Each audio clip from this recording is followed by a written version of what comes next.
What's up, folks? The Heavy Hitters Radio Show, man. This is Moose, aka Big House, man. I'm the host of the show, and here tonight, man. Hey, I'm still at the Compound Studios, man. We are still practicing physical distance, but social connection. But you know what? Jeezy and I talk very soon. We'll be together. Very soon, we'll be together.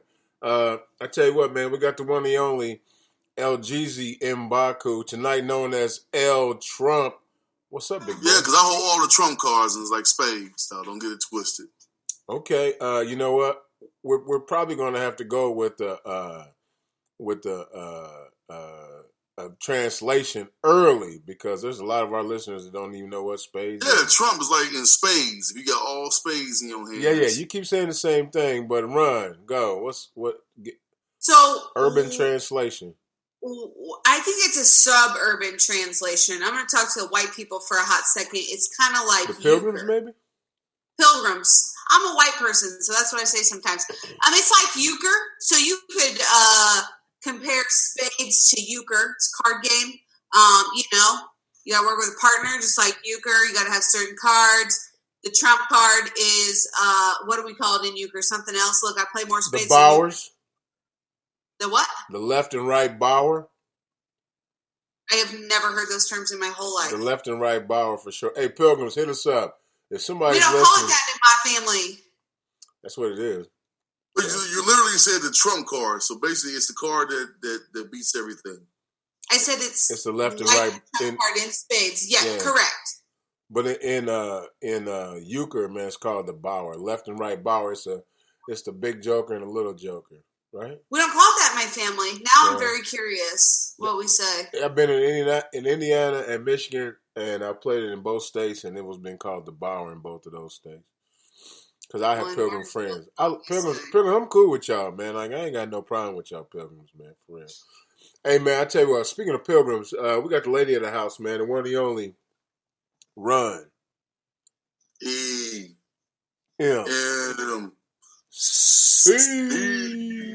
here. I'm at Run's house. Why is that, Run? What's the reason? No, because it's my house. It's Run's house. It's whose house? Run's house. You were supposed to do it. You had the glasses on and everything. I know. I am wearing my glasses like DMC.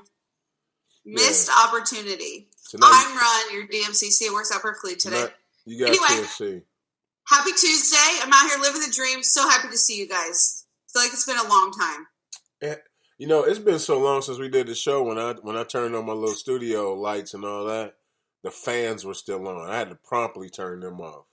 Oh, it's too chilly for that nonsense. Because it got chilly. This is that time of year where it's like, you sitting outside, you're like, man, it's so nice out. And then next thing you know, it's 30. Right, right. Next thing you know, you freezing. You're like, you go from shorts to a full hoodie. To one of them Snuggies. They make Snuggies in heavy hitter size? Heavy hitter size. They do. They do. I found one on Amazon. Oh, okay. All right. Hey, man, Heavy Hitters Radio Show, man. You guys are with us, man. Hey, man, we're going to do all the usual stuff. Run, what is some of the usual stuff that we do? Yes, we do Run That News. We do Brews and Reviews. Yep. Sometimes we go with Tell Me Why You Mad, Son, which I feel like maybe will happen today. Probably Mount Rushmore and support group. Support group. I might have to do support group tonight, by the way. Hey, Jeezy, anything that she missed? No, she definitely put Run That News at the top of the list. Well, man, of course I did. That's how they're gonna do it. Hey, real quick, guys. So Moose has been having some dental work done, and last week we didn't do the show, but last week Wednesday I went and got a cleaning, and so tomorrow Wednesday I'm gonna have a root canal done, right? And let me tell you something. When the young lady did my cleaning, somehow, man, she wiggled that tooth that needed that root canal, and boy, I was done for. I was done for. And it's funny because I had been on medicine already, everything, and the dentist, cool dude. Like everybody in the office, man, the women are pretty. The dentist is handsome and cool. But he kind of tried to punk me a little bit. He was like, "Oh yeah, big fella, you tapping out? You tapping out? Because they was going to do some work, and I was like, yeah, I'm out, man. Then I thought to myself, man, he tried to punk me, man. He's a dentist. Toothache is the worst thing ever, dog. Dog, hey, I'm telling you what. I can win the fight, but all he got to do, see, I got to be careful because if he listens to this tomorrow, he can just hit that nerve before he gets it all out of there, and I'd be like, I'd be vibrating like a mug, dog. Like I am not with that, man. So anyway, man, shout out to the dental hygienist out there on Southport Road. She got my pearlies right, but holy cow, man, she had me swishing Listerine the rest of the day. Popping Motrin. Moose don't even take medicine like that. I had to, dog. Like I was like chewing on bones, but then you can't chew on nothing because your mouth's tore up, dog. Yeah. Dental pain, having man. cold clove oil and all that. Hey, man, it was walking through clove oil, whiskey, Listerine. It was walking through everything like nothing can stop me. Look, I was meditating. I was watching all kind of. I was like,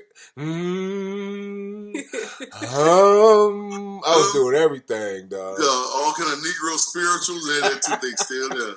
Hey, man, for sure. But, hey, man, I can't wait till tomorrow, man. Go and give me them shots, drill that boy out, pick everything you got to pick out, and let's be done with this. There you go. You'll be a whole new person. I mean, now, look, should I get gold or should I get, like, what is it, porcelain? I just saw where Rick Ross got his whole mouth done. It's all porcelain, man. Is that what we going to these days? At least it's white. Well... What you trying to say? You're just in the back, though, right? Yeah, but you'll be able to see it, though. And I can just be like, hey, what's up? I can just open my mouth so y'all can see it every now and again. I mean, do what your heart desires, I guess. I mean, I personally think that, you can go ahead and get that grill, that gold. Right in the front, too? What do you think? You know what I'm saying? And then grill your pinky nail real long. You know what? I'm a man of a certain age, and I'm wearing gazelles. However, I'm not doing all that. It's a lot. Hey, man, so like I said, shout out to the dental hygienist that put me on my knees last week. She was being all nice. She flossed my teeth and everything, man. She did a good job. So I'm going to see her tomorrow. I'm going to play this for her tomorrow and be like, see, I told you I was going to talk about you, but please don't hurt me. It's like I was like, please, stop. But I didn't start hurting until at the end, so I think she did it on purpose. I think she did it on purpose to get me to come back. Is probably what happened.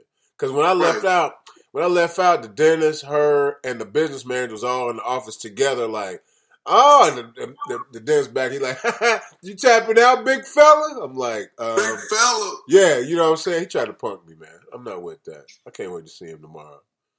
Of course, I got to be nice to him until he's done. Till he's all done with my teeth. Yes. All right, man. Heavy Hits Radio Show, man. It's Moose, aka Big House, man. We got Jeezy up in here, man, and Run EMC. Hey, all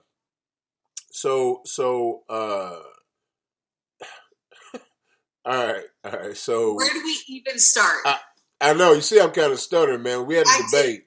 We had a debate last week. It was on Tuesday. It was a week ago. That's one reason we didn't do the show on Tuesday, so we could watch the debate.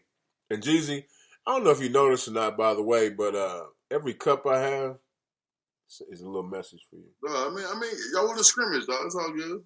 It's cool. Yeah, you're right. It's all good. All right. So we had the first presidential debate by Runs and Jeezy's president, President Donald Trump, and then we had the former Vice President Joseph Biden. Ron, what are your thoughts on that? So I'm gonna go ahead and lay pineapples out now. Oh my goodness, what does that mean, Jeezy? That means she about to go raw. Ugh. Gross. That kind of grossed me out a little bit, but all right, it's cool though. Yeah. So and raw, Ron, what does that mean? You gonna cuss a little bit? I am. So pineapple. So I'll do Jeezy's job too. Pineapple's a safe word. So if you got children, this is earmuffs time. Earmuffs, children. Earmuffs. It was a shit show. So here's the deal. Usually when I watch Trump on TV, me and my people have a little group chat and we come up with some words and we say, you drink every time you hear this word. Okay. whatever. It's a great time. Why does it always make me nervous when a pilgrim says "me and my people"? Because you know what? That's fair. So me. Anyway, it's cool. But it feels weird to say me and some of my black friends because that feels like I'm trying too hard. For shizzle, you are. Anyway, go. See? Exactly. So this time, it's usually go 4 words like bigly and enormous, Trumpisms. And so this time we only went with 2. And I had to stop not far into the debate because, whoa, I wanted to know what they were actually going to say, and I wouldn't have been coherent enough to know those things had I participated fully in the drinking game. Also, dear moderator, any teacher in America could have done a better job. That was like a kindergarten playground fight. Teacher, he's looking at me. No, he looked at me first. He's sticking his tongue out at me. That's how it felt. What's with that voice you're doing right there? That was my kindergarten voice, obviously. Oh, okay. So, shit show. However, great quality content for Saturday Night Live coming back. Man, you're not kidding. Jeezy, what do you think about it? Go ahead.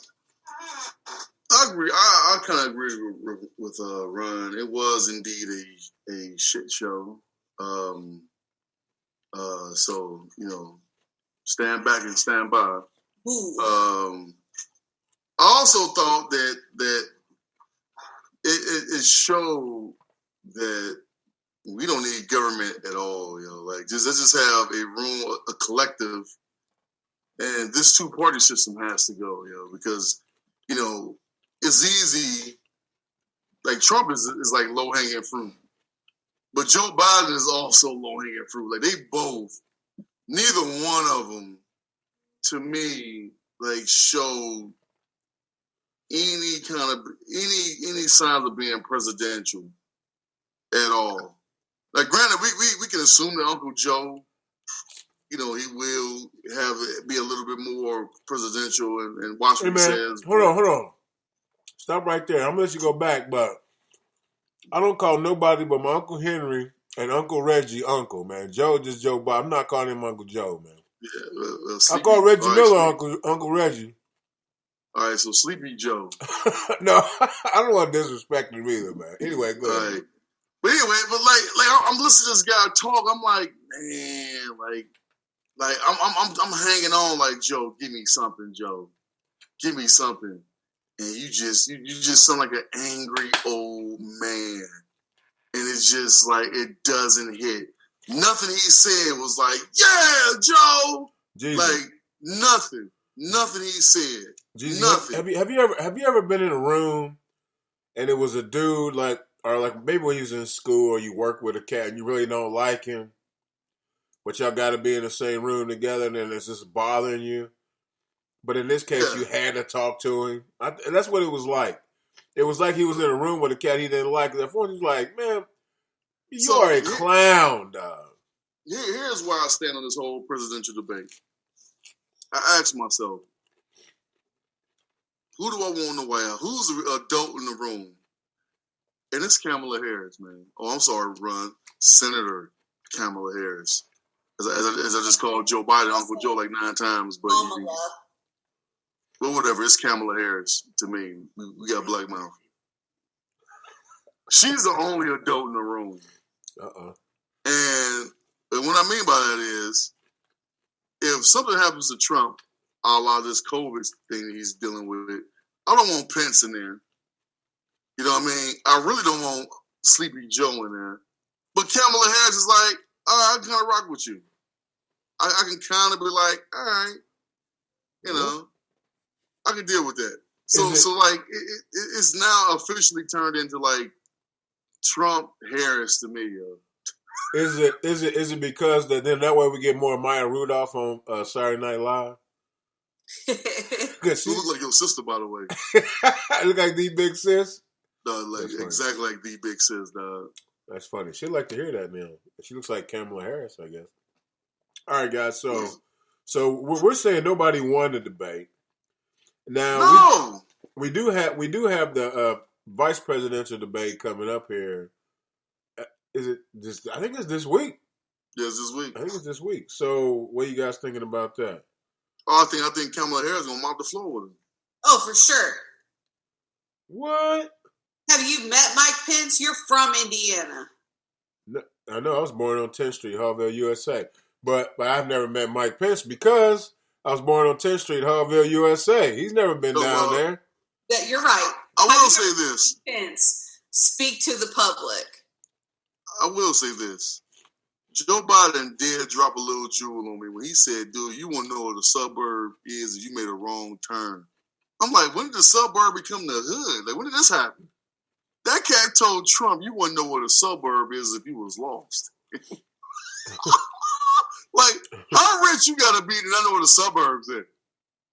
Well, that's next level. He didn't say inner city. He didn't say downtown. That cat said, you wouldn't even know what the suburb was if you got lost. By the way, Trump does know where Epstein's place is, though.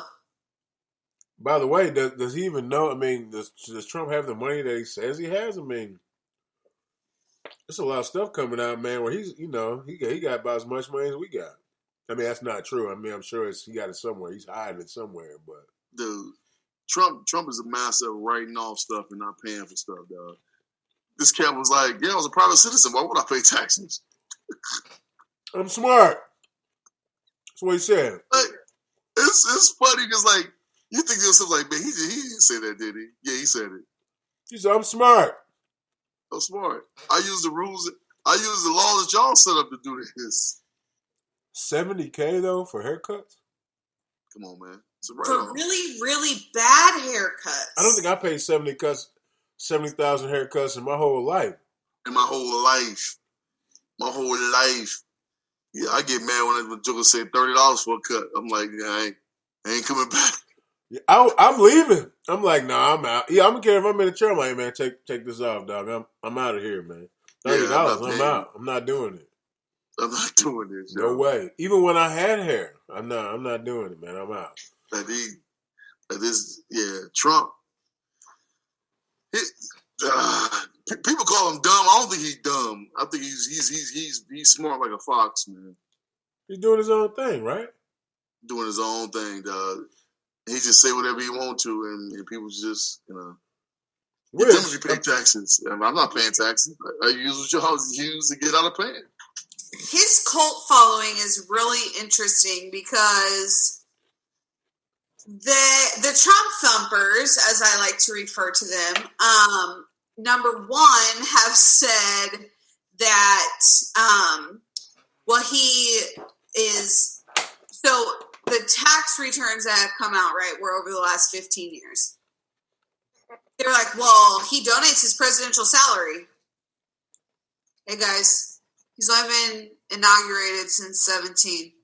And then they also said he condemned white supremacy. I literally don't know what they're talking about. You said what? They said he did condemn white supremacy. That was not the debate that I watched. They must have watched a different one. I just had that conversation yesterday. I mean, even Fox News was like, yeah, that was bad. I mean, I don't understand. When Fox News be like, yeah, man, like, dude, that wasn't good. When Fox News calls you out, it's real bad. It's bad. When Fox News like, real bad. Hey. We love you, Uncle Donnie, but you tripping. Why's everybody right, Uncle? That one was not good. Hey, by the way, Jeezy, part 2. This is kind of fun. Guys, if you don't know what I'm doing, I have 2 different cups that I'm sipping out of, and both of them are Colts cups. With a Colts hat. And I have a Colts hat. And because Jeezy is a Bears fan, and they were undefeated with a new quarterback, and we beat them. Jeezy is getting up and exiting this conversation. You know why? He's going to get some Bears gear. I'm not sure for what reason. It's too late now. Look. His Walter Payton jersey. He can hang it up. We should have had it already hanging on the wall. All right, Ron, guess what it's time for? I can't even read it. Guess what it's time for? What is it time for? Run that news. It's time for sweetness. Run that news. I can run that news. I mean, let's be honest, man. Y'all best player don't even acknowledge y'all exist anymore. Who's that? Peyton Manning. Peyton Manning more known for the Broncos than the Colts. Who am I to say that? Who am I? Yeah, you're incorrect. Anyway, go ahead. Go ahead, Ron. Okay. I see him in more Denver Broncos games than the Colts games, and he played here for 10 years. No, you haven't. Go ahead, Ron. Okay. So we've been talking about the debate. So let's move on to SNL. I hope everyone watched it. If you haven't watched it, you need to find it and watch it because it was quality television. So one of probably the bigger stories that has come out of SNL was that Megan Thee Stallion decided that she was going to call the Kentucky Attorney General a sellout Negro. And, I think I fully support her. Only because we still need to talk about Breonna Taylor because that has also happened since we have last aired. So in case you've been living under a rock, one of the officers involved in the shooting was essentially charged for shooting the wall, but nothing was charged against. What is it called? Wanton neglect or something? Well, real quick. I'm gonna say something here, man, and please do. I want y'all to listen real close to what I'm saying. This case is not over. They are still going to file charges on him for homicide. Homicide charges will be brought against the officer that killed Breonna Taylor. Just let y'all know that. But it's okay. I mean, why pay attention to the facts? I mean, what difference does that make? Go ahead. What's okay? It's not over yet. They still gonna bring up more. Like that was one. They still gonna bring up charges for homicide. How are they gonna do that? March. How are they gonna do that? Because they got the guy already on wanton endangerment, I think it's called. Well, see the thing, it's gonna be more charges. They're gonna try to file. You do realize that just because you file one time, you can go back and file again. Y'all do understand how that works. What is it called? Double jeopardy. Like there's in that double jeopardy law. No. Moose, come on, man. Moose, you smarter than that. Double jeopardy means you can't be charged the same time for the same crime. Right. So if I come at you for murder and I lose, I can come at you again for attempted murder and win. It's two different charges. Do you really think they're gonna do all that? Yeah. Why worry about that's cool, man. Why worry about the facts? I mean, why even worry about that when everybody so want to get their panties in a bunch? And number one, you can't charge the officer with murder. You can't charge him with murder because what he did was not murder, according to the law. Now, if you want to know what the law, Kentucky law says, then go ahead and read up on Kentucky law. And if you'd have charged him with murder, he would have walked on that too, because you had to prove intent, and you had to prove intent for murder, and there was no intent with that. That's for first degree. So what is your call? Like, what do you think is going to happen? Like, what are they going to charge? He's going to get for homicide, which is basically homicide according to Kentucky statute is a unlawful death or reckless death. So basically, you kill somebody recklessly, which he did. Why is it taking so long to bring any kind of charges, and why is that? I got a homeboy that's been in jail for 2 years. He been sitting down for 2 years, and he ain't had this case yet. So when all of a sudden he's in jail. Why does this officer get to live his life on the street? Because he can afford bail. Like I don't understand. I don't understand why people look at the law like it's also like it's on microwave done tomorrow. Like everything takes time. Like shit takes time. The OJ case it took years for them to even get on a trial set. Like this stuff takes time, yo. Like for all of a sudden we live in a society where everybody want everything done tomorrow. It don't work that way. I have a question for you. The Aubrey people ain't even been charged. They ain't even been charged yet. The Georgia people, they ain't even been like. Are we even talking about that? Has anything happened with that? I have a question for you. Yeah, go ahead. Okay, if you walked into someone's house tonight and started shooting, and someone died as a result of that, how quickly would you be in jail? Fast, but did I have a warrant? Am I an officer of the law? And do I have a warrant for that house? Yes or no? They didn't have a warrant for that house. The guy didn't.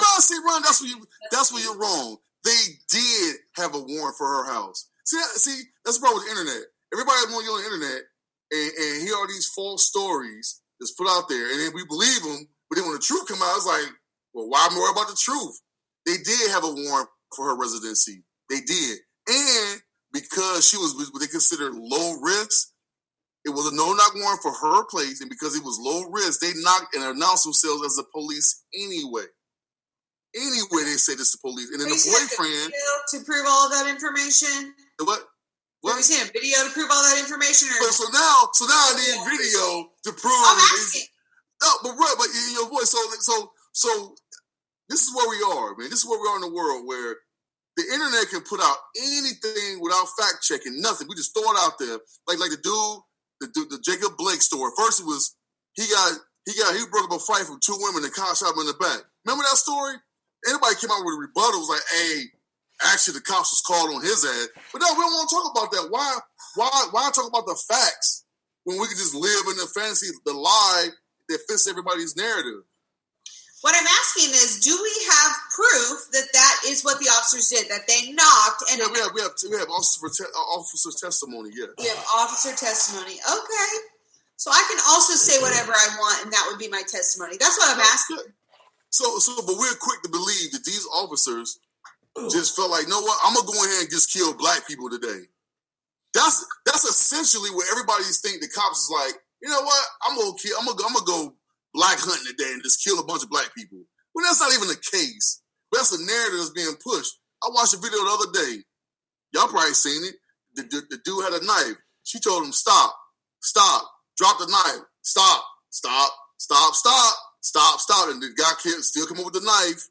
And then to the point where she tased him, he got back up, proceeded to walk to her and stab her like 2 times with a knife until the cop shot him like 6 times and killed him.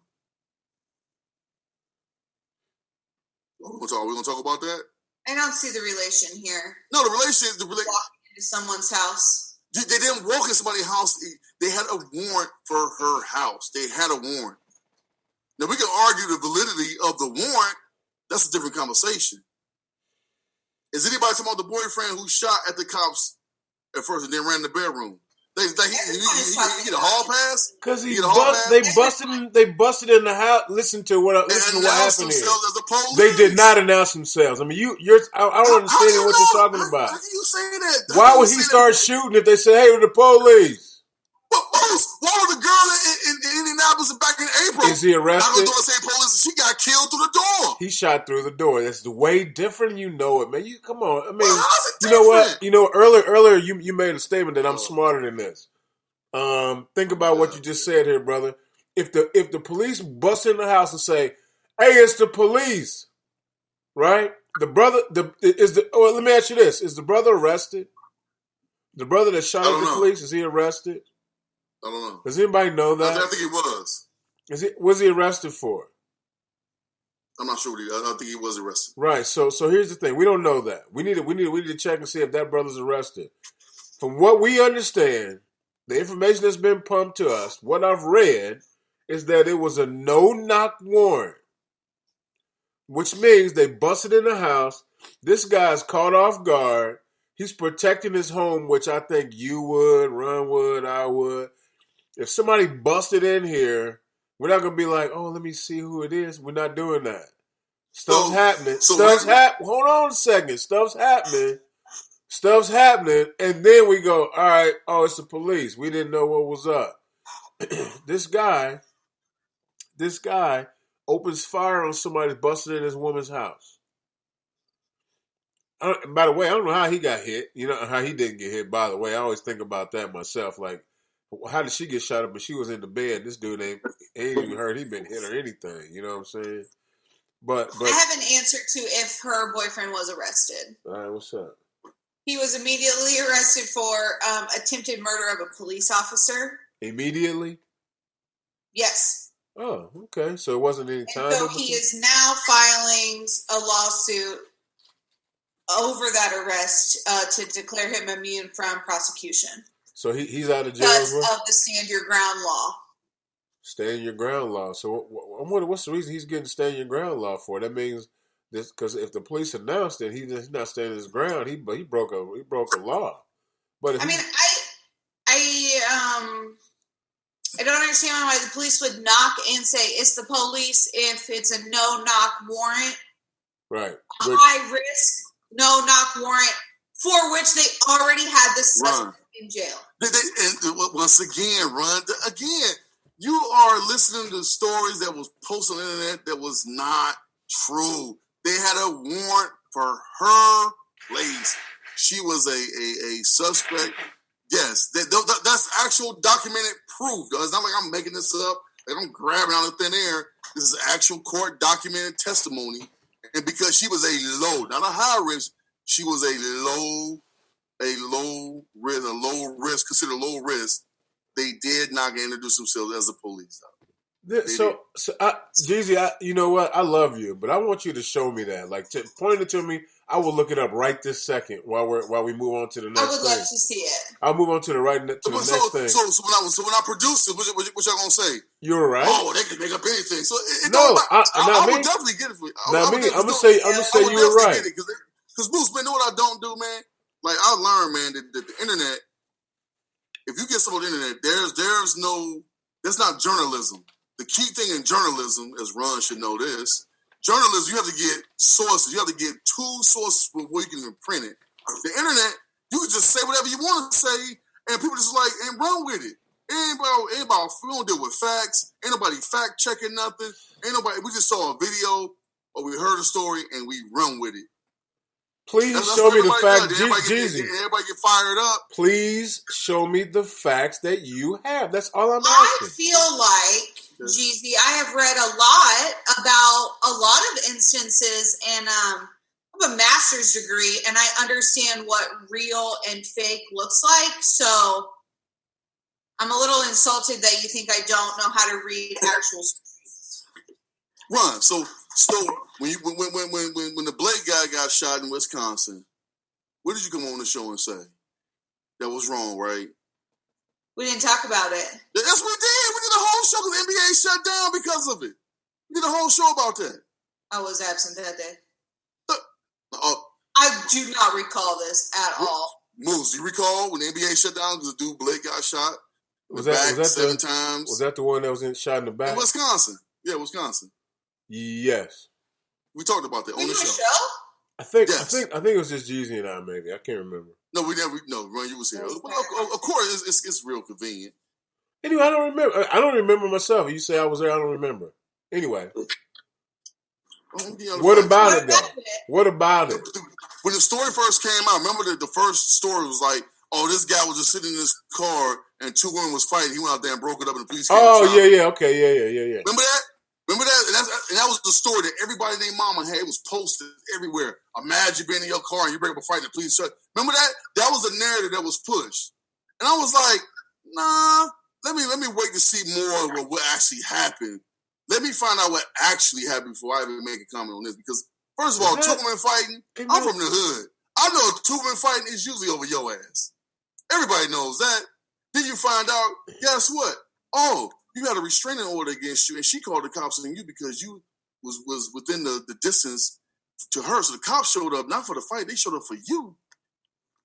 And then you got up, the cops told you to put your hands behind your back, put your hands up, stop, don't move. Go ahead, Ron, I'll let you go. Go ahead. I just want to take a moment I'm going to turn away from this conversation for a hot second. Mosky, are you about to dye your gray hair? I know it's just for men. What is that? You saw right there?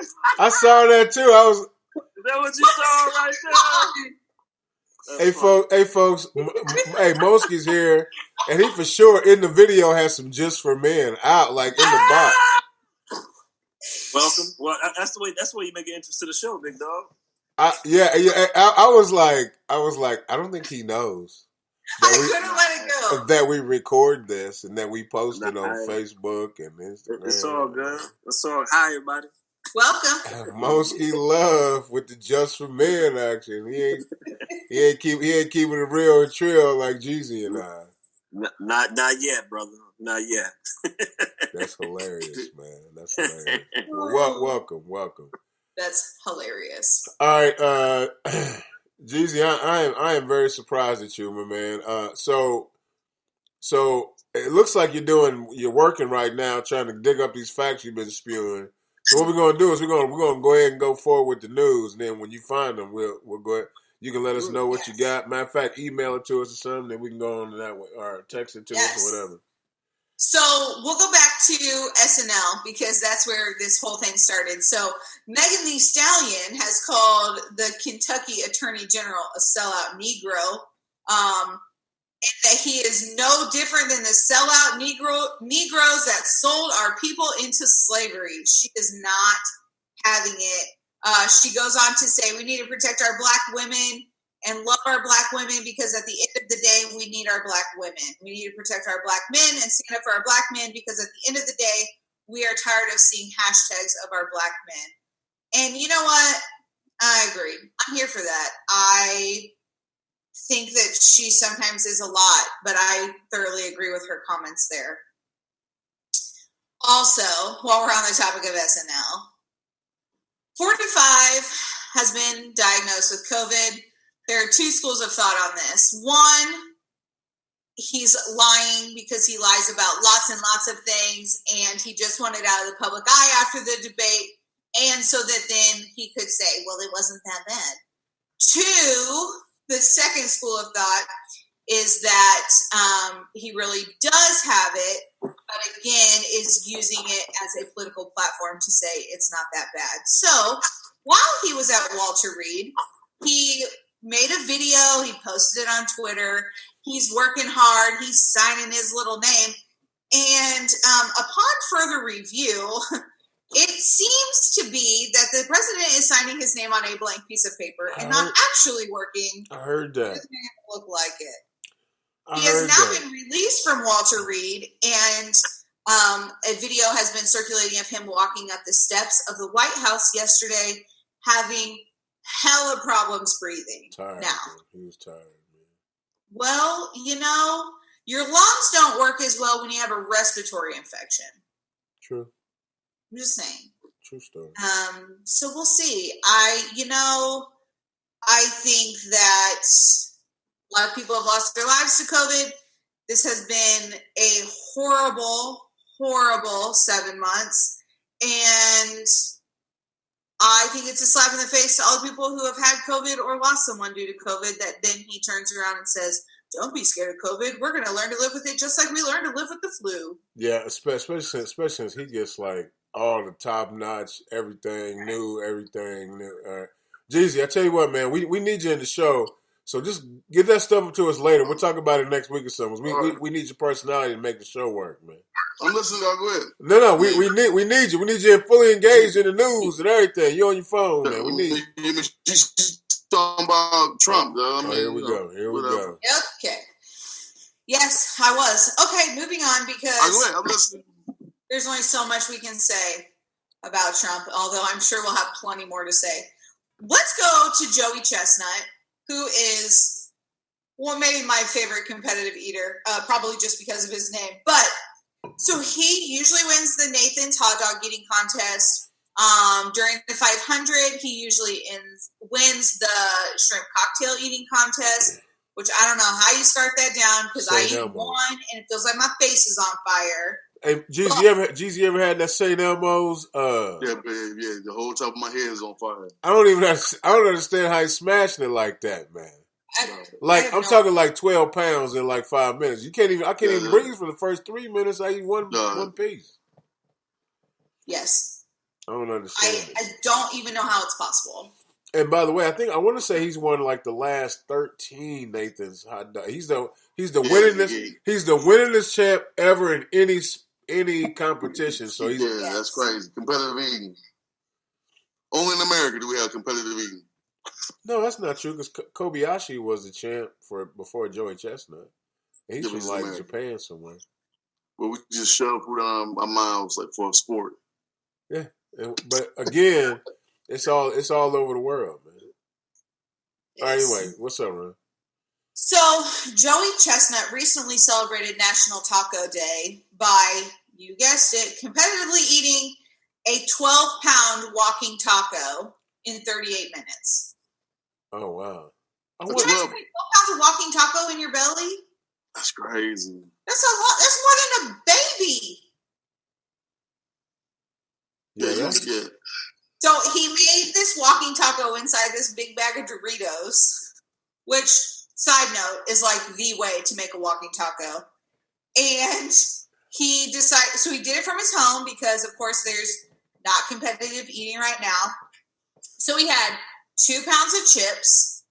I want to throw up just reading this. 2 pounds of chips, 3 pounds of ground beef, more than 2 pounds of cheese, more than 1 pound of salsa, more than 6 avocados, and onions and sour cream that were not measured, as well as Joey's signature green, hatch, and jalapeno sauce. Huh. Oh, okay. That's a lot. Jesus, your face is very funny, man.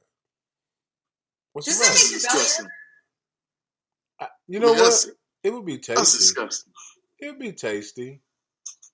Yeah, but 12 pounds? Oh, no, you can't eat 12 pounds of it. In 38 minutes. No. I can't eat 12 pounds of walking taco in a week, I don't think. You know, I want to see Joey Chestnut and Man versus Food. Yeah, you know what? I think Joey Chestnut will whoop him. Like, he is. like he stole something. Yeah. Yes. Joey Chestnut is extraterrestrial when it comes to eating. He's different. Yes. He's a different kind Can of you imagine, after you eat a 12-pound walking taco, how much you have to poop? Oh, I mean, for sure. Obviously, but like, you know what? I always thought that maybe they make themselves like lose some of that out the other way it came in. Maybe you think? I mean, I got a feeling that I would like because I feel like you'd be so uncomfortable. Like you just had to let some of it go, man. But that's what he trains for. Like, I bet he's not uncomfortable. So you think he purrs? Does he eat?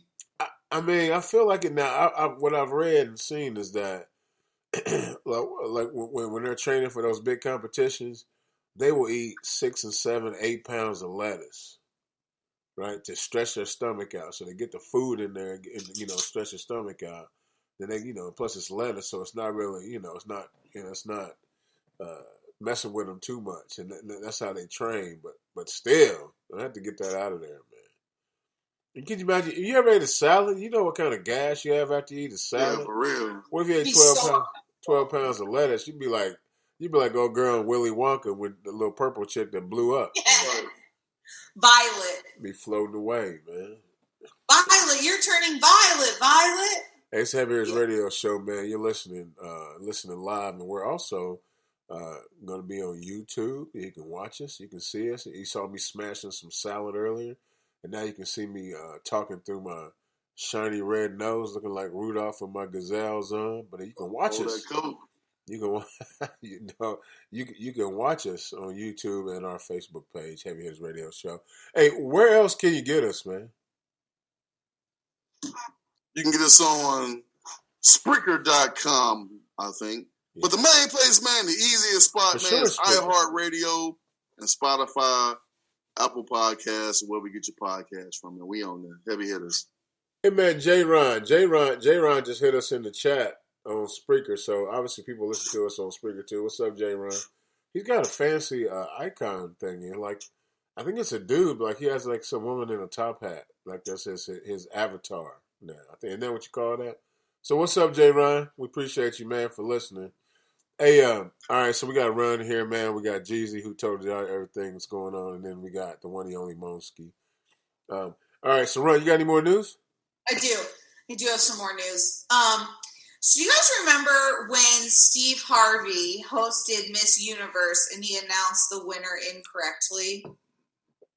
Mm-hmm. So that's contagious. Tyra Banks also just did this on Dancing with the Stars. So at least the stakes were a little bit lower. You read one of the couples that should have been kicked off the show as moving on. So there was this very awkward moment, and then they had to correct that. Maybe here's a suggestion to all the people who make the fancy little envelopes. Only put the winners, don't put both names. Is it so that there's no confusion and there's only one name you could possibly read? Right. Just a thought.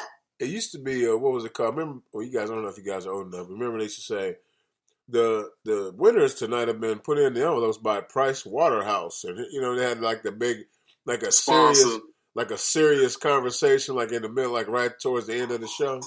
Yes. Well, I got one better. There's always a little microphone in your ear, and they say, and the winner is, hold on. Oh, that's amazing. It's Ramon Wab, whatever. Yes. He's not going to win. He's not going to win because his beard will be a different color. He can't win. Be a different color. Yeah. He can't win because his beard will be a different color. But hey, all right, guys. Hey, real quick. Just for me. It's the truth. Hey, Heavy Ears Radio Show, guys. I gotta know, man. What you plan on coloring, dog? I mean, just down here. Just the goatee, man. Just the goatee. Hey, y'all don't know.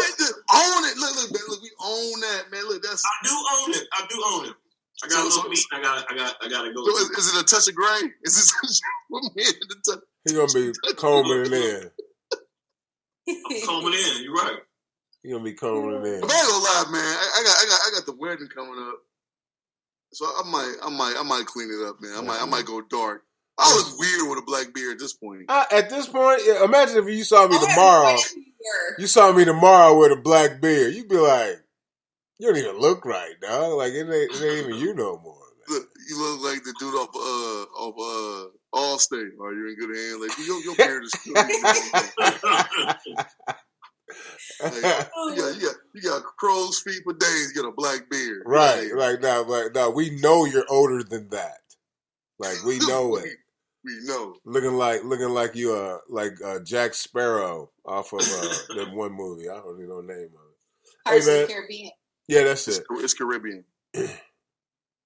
It's what? It's Caribbean. I got a question for you guys. Also Kamala. Besides how you say Kamala and Caribbean. It's Kamala. I heard this conversation earlier today, man, and it interested me.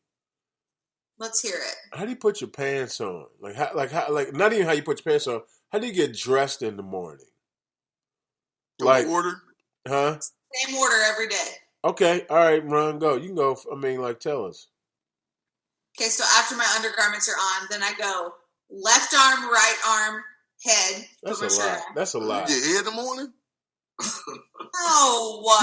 You said. I didn't say it. You said it. Everybody heard you say it, but go ahead and continue. Hey, you said right hand, left hand, head.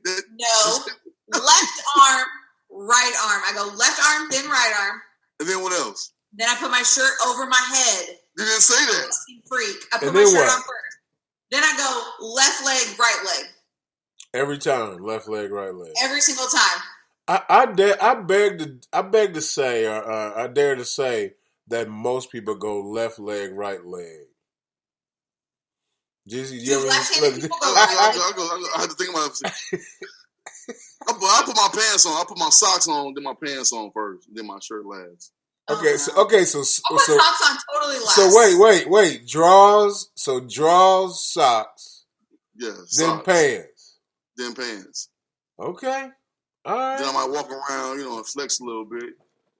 Rub the booty, brush my teeth and everything, All right. And then put my shirt on last. Mosky, what about you? I'm gonna go t-shirt. I'm gonna go my drawers, my tank top, my t-shirt. I layer up. Then I go my pants, and then what I'm saying, my shirt after that. Shirt goes on last. You're a no sock wearer, are you? Mosky? Oh, Socks before pants, then pants in the shirt. Yeah, you put your socks on first. You guys put your socks on before you put your pants on? I don't want to be pulling my pants leg up to put my socks on. Yeah, I put my socks on before I put my pants on. Yeah. I don't want to be wrestling with my pants leg to put my socks on. Right. Hey, you know what? Like it's that hard to put your sock on if your pants are already on. Hey man, I'm a man of a certain age. I'm the weirdest out of all of us, dog. Let's hear it. I come out, I put my shirt on first, then socks or underwear. It depends on how I'm feeling that day. Once I get my underwear and socks on, it doesn't matter what order, but right leg, left leg for sure with socks. Left leg, right leg in pants and drawers, right? Sometimes I go ahead and put my shoes on, and then I stroll about and take care of whatever I got to take care of. Then I put my pants on. I already have my shoes on, man. Just in case somebody starts something, I got traction. I ain't trying to fall. Man. You put your shoe. We got some boot cut jeans. What kind of pants you put your band You can put them 15s through them pants legs. I am definitely not wearing no peg legs, so they fit. You know what I'm saying? I'm not wearing. I've never worn skinny jeans in my entire life. How you get that 15 through them pants leg? I don't even wear a pair of joggers, man. I can't even succumb to doing that. I be sliding through them. Dog. Sometimes that right leg be giving me trouble, and I be halfway falling on the bed. I got to lean up against the door frame so I can get the leg in, man. But I mean, that's just how I do it, and I layer up too. I mean, you could probably see if you can see this video. I got 3 shirts on right now. I am not freshly showered, but I do still have 3 shirts on. Yeah. And you know what? I think what's happened is the pandemic has changed me. I think sometimes I just forget to put deodorant on, man, and I still don't smell, man. You got ready to say underwear. I know. I always put underwear. I always put underwear on, but sometimes I forget to put deodorant on. But I'm still fresh as a daisy, like even right now. Even though I can't smell it. I did not put deodorant on today. I'm glad you switched that up because I was so getting ready to ask, how did the pandemic change you to where you ain't putting drawers on? Because you didn't really need drawers during the pandemic. I was rocking shorts. I was rocking shorts sitting on the porch most days. Like, look at the world. Okay, I can't believe I'm going to say this on a recording, but I'm going to. I don't feel like underwear are always necessary. What? Most days. Not. The world? Jeezy? World be free. For dudes, though, I mean, I think dudes should wear drawers. I gotta wear drawers. I can't walk around without drawers. Hey, Jeezy, by the way, can you tell us what, Monsky and I both said drawers. There might be a lot of people that don't understand what drawers even are. If they don't understand what drawers is, they clearly Well, you went all the way black mouth. You said drawers is. If they don't know what drawers is, hey, underwear. Can you give us the urban translation of drawers? Ron said your girdle.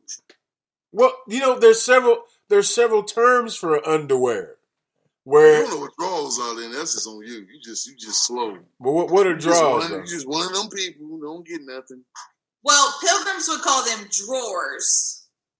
Okay, so they're different. Same thing. Really? Drawers and drawers are the same thing.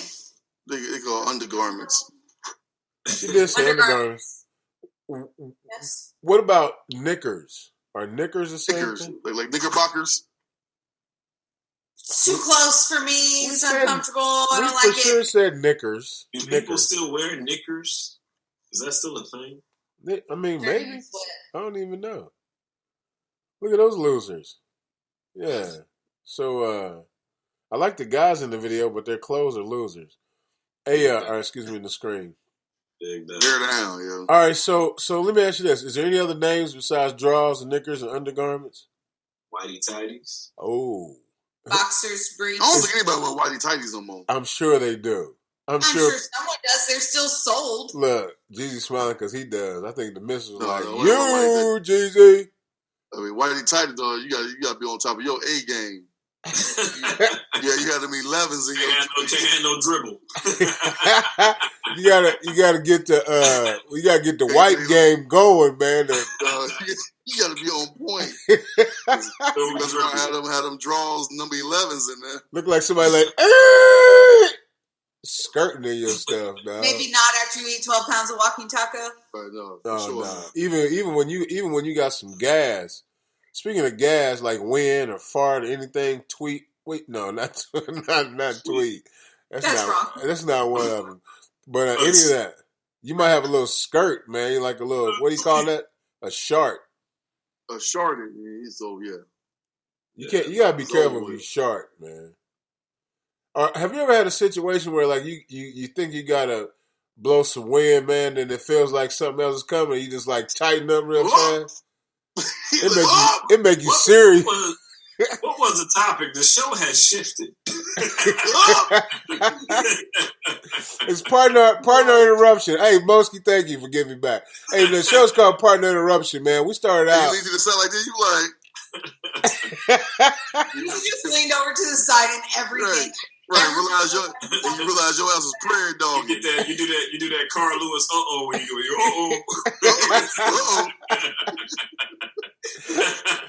Hey man, I'm trying to tell you. You know, it's funny because when you can tell people do it too, you like, oh, I see what they just did. Like I ain't gonna say nothing, but I saw you. You ever see a person do that? You go, okay, you go, Mm-hmm. I'm with you. I ain't gonna say nothing, but I saw you though. That far smell like dookie. You be like, you know what? You smell it for you like it's time. Like it's time for you, man. I already know. It's too close to the goods. Hey man, Heavy Hitters Radio Show. Yeah, we for sure did derail, but that's what happens, man. Sometimes we derail off to another topic, and that's what we happen. Hey, so I tell you what, man, it is time for one of our favorite topics, one of our favorite things that we do on this show, man. Jeezy, are you ready? Tell me why you mad, son. Oh man. Woo! Tell you why I'm mad, man. Social media is why I'm mad, yo. And I'm all in on this social media detox, man. I think it's time for us to unplug from the matrix, because if any of y'all has watched the show on Netflix called The Social Dilemma, the guy made a good point. How can you wake up from the matrix if you don't know you're in the matrix? That was a very profound statement, man. And the reason why I said I want y'all to watch that show and why I'm mad is because you realize, man, that you think that you are actually in control of your thoughts and your emotions, but the reality is you are not in control. Your phone and social network is in control of how you feel every single day. And the thing is, the algorithm makes sure that you get your daily dose of what you need every single day. And there is no hoop they won't jump to get you to look at your phone. And when you watch it, you'll start noticing little things that happen to your phone every day that you probably never paid attention to. But it's like, oh, that's all to get you to open that phone up, dog, and re-engage. Can you provide me an example of that, please? Because I'm not. All right, example. So let's say if you ain't been on Facebook all day, all of a sudden you'll get so-and-so sent you a friend request. You don't open up your phone. Then you'll get so-and-so tagged you in the post. So-and-so ain't posted in a while. You might want to take a look at this. Then you'll start getting all these alerts in your phone to get you, and whatever one gets you to open up. So then they use proximity. Oh, guess who's by you? Moose might be a mile away. Oh, Moose is near you. Anything to get you to open your phone up and go into Facebook, they will do. It will send you all these little. The AI software it continues to pump things to your phone to get you to look at it. And then once you open your phone up, let's say that a gun video gets you to open your phone up. If that gets you to open your phone up, then it will flood your timeline with nothing but gun videos to keep you engaged and keep you looking at your phone. What's the reason that they say they want us to look at our phones so much? Profit. Everything's about money. Like it's about money because they sell your views to those advertisers. Oh, okay. So like everything is based off, like they even said they had that kids born after 1996 were actually in middle school by time of Facebook, like the height of the internet, like 2012. Suicide has spiked since 2012. That's the first generation to actually have full middle school with the internet the way it is. And they showed that suicides have gone up 120% since like 2012. And then you said the little line was low, all of a sudden the spike went up. Jeezy, I'm gonna tell you, this is something that you said a long time ago in one of our just private conversations. You said like Facebook and all that's getting too sad, making you sad. Like everybody's talking about how this person died and they got to go to this funeral and all this kind of stuff. Yeah, mental health. It's not good for your mental health, man. It's not good. Yeah, you know what? I took your advice, dog. And sorry, folks, if you know Moose personally and you're on my Facebook, if you're talking about something sad, typically I don't look at it. I scroll right by. Now, if I know something happened to you, I'm gonna say my condolences. Heartfelt. I say all that kind of stuff. But if it's something like random, like you know what I mean, I'm out, dog. I can't even mess with it, man. So it was something you hit me on. It's bad because what you will find is when I get on, it was like shot, death, Trump, shot, death, Trump. I'm like, damn, like how many stories do I gotta scroll through? I'm like, this is crazy. I want to see somebody's dog doing flips. No, you know what I'm saying? I want to see a baby walking around. I want to see that's some baby videos, some cat videos. Something, right. You know what I mean? But like, you scrolling like this is crazy. Like it's crazy. When you start scrolling, it's over and over and over. It's like, you know what, man, I need to unplug, man. So let me ask you this, Jeezy. Are you still plugged in? No, I mean I'm on it because you gotta have it. I mean, I got an Oculus, so I can't delete Facebook. I just don't. I don't get on it as much, like at all. Like I ain't been on today at all. Nah, my Facebook is inactive and it's been inactive for quite some time. Like if somebody says, "Hey, you need to go on Facebook to see this for a specific reason," I'll reactivate it, check that out, and then turn right back around and deactivate it right afterwards. But I ain't been on Facebook consistently since probably at least 2-3 years now. So let me ask you this, Ramon. How do you feel your mental health is based off not being there? Well, I don't know if my mental health is necessarily any better because I'm not on it. I'll say this. The reason why I decided to get off of it, because I just had an epiphany. I'm sitting it was a day I didn't have any like daytime appointments. I think I had some cancellations. So I'm literally sitting in my bed on my phone. I woke up that morning about 9 o'clock to a text saying, my first appointment got canceled. So, I didn't get up and do my normal routine, get up, breakfast, get dressed, whatever. So next time I looked up at my phone, it was 2:30. I had literally sat in my bed from 9 a.m. till 2:30 p.m. scrolling through my phone, either answering text messages or on Facebook and chatting and this and that. And I said, I can't. A whole day was lost by scrolling through my phone. And I was like, I can't do it. I got off. I ain't been on the back since. I don't even understand that. My back would hurt. But it's funny when you watch that show, they tell you that the action of this, the scrolling, that action is actually some science behind that to make you do that. And why they want you to scroll, because it does something to your brain. It triggers something in your brain to keep you engaged, man. That's why everything has gone to swipe gesturing.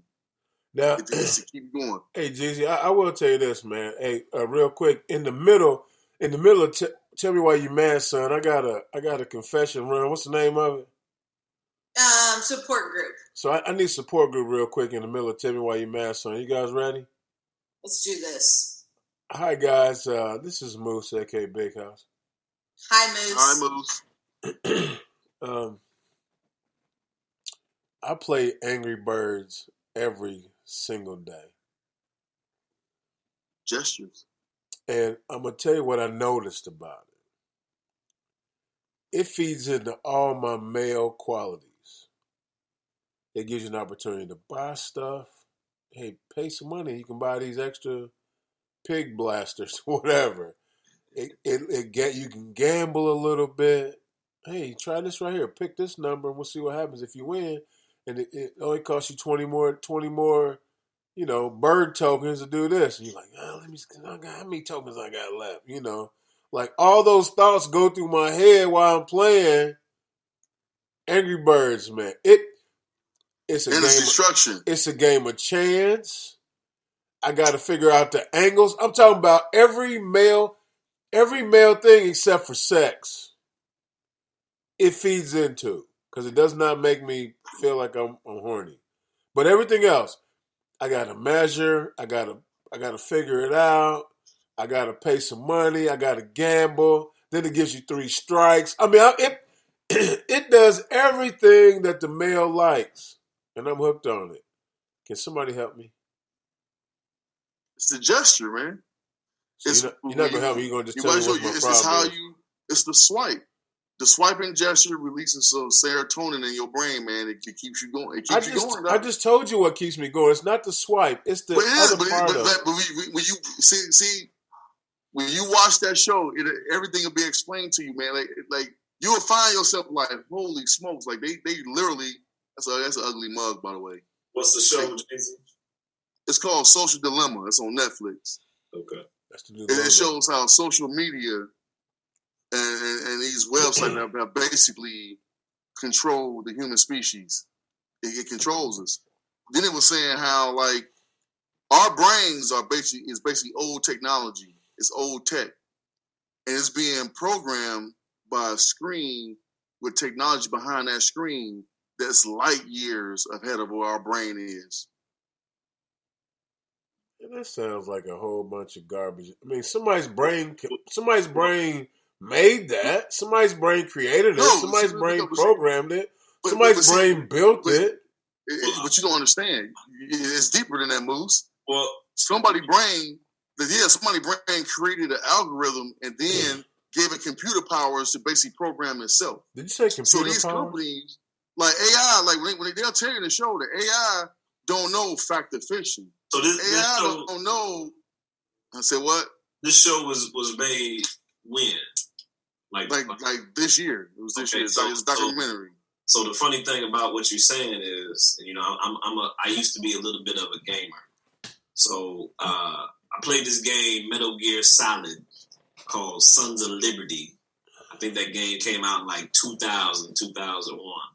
And everything that you're talking about, where talk about the media, the propaganda, how the artificial intelligence pumps this out, pumps that out.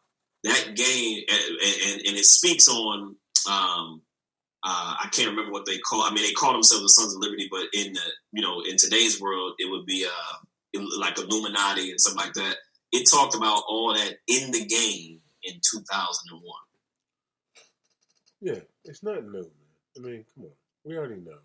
I mean, yeah, I don't feel like the swipe is what's control. I definitely understand. Listen to me. I understand norepinephrine. I understand dopamine. I understand all that stuff. I understand habits. I understand patterns of behavior. I understand manipulation. Believe me, I get it.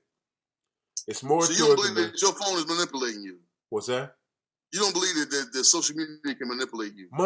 My phone says junk to me that I don't appreciate. Yes, I'm with you on that because I wake up in the morning like my Twitter will say something that don't have nothing to do with all the stuff I do on Twitter.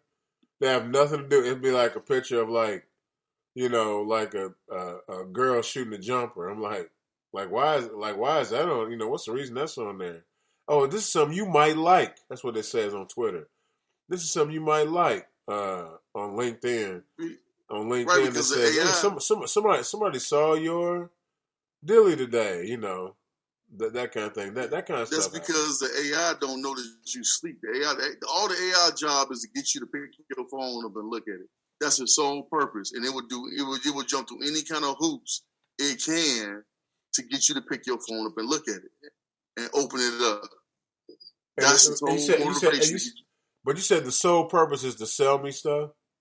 Is it basically your views is for advertising purposes? So the algorithm. So they got, like, your phone has eye tracking software, so it knows to the point where what you've been looking at on your phone, because eye tracking, it tracks your eyeballs, your pupils, to see what you're looking at on the screen. So it knows. So if it says, okay, he picked up this red color, it caught his attention for 5 seconds, for 0.5 seconds.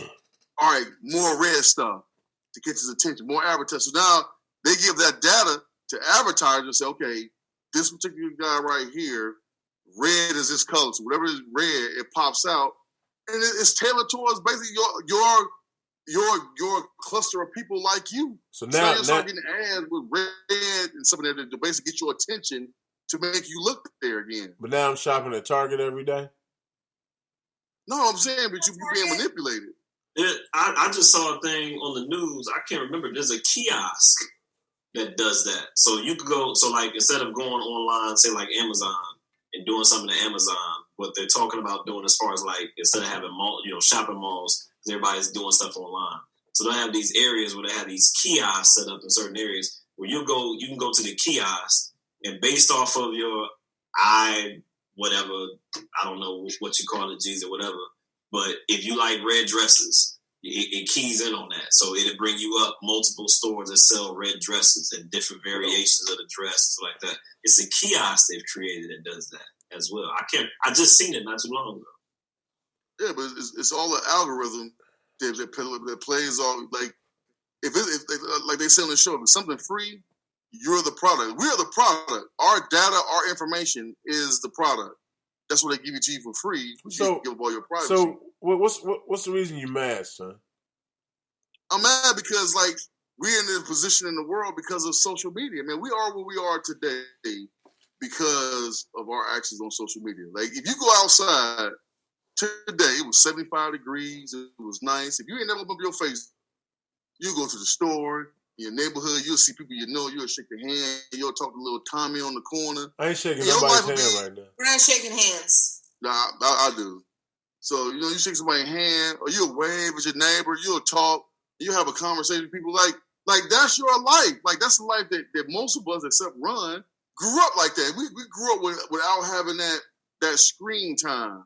So our life is basically is the journey to work, the journey home, and our surroundings. And based off what we encountered that day affects our mood.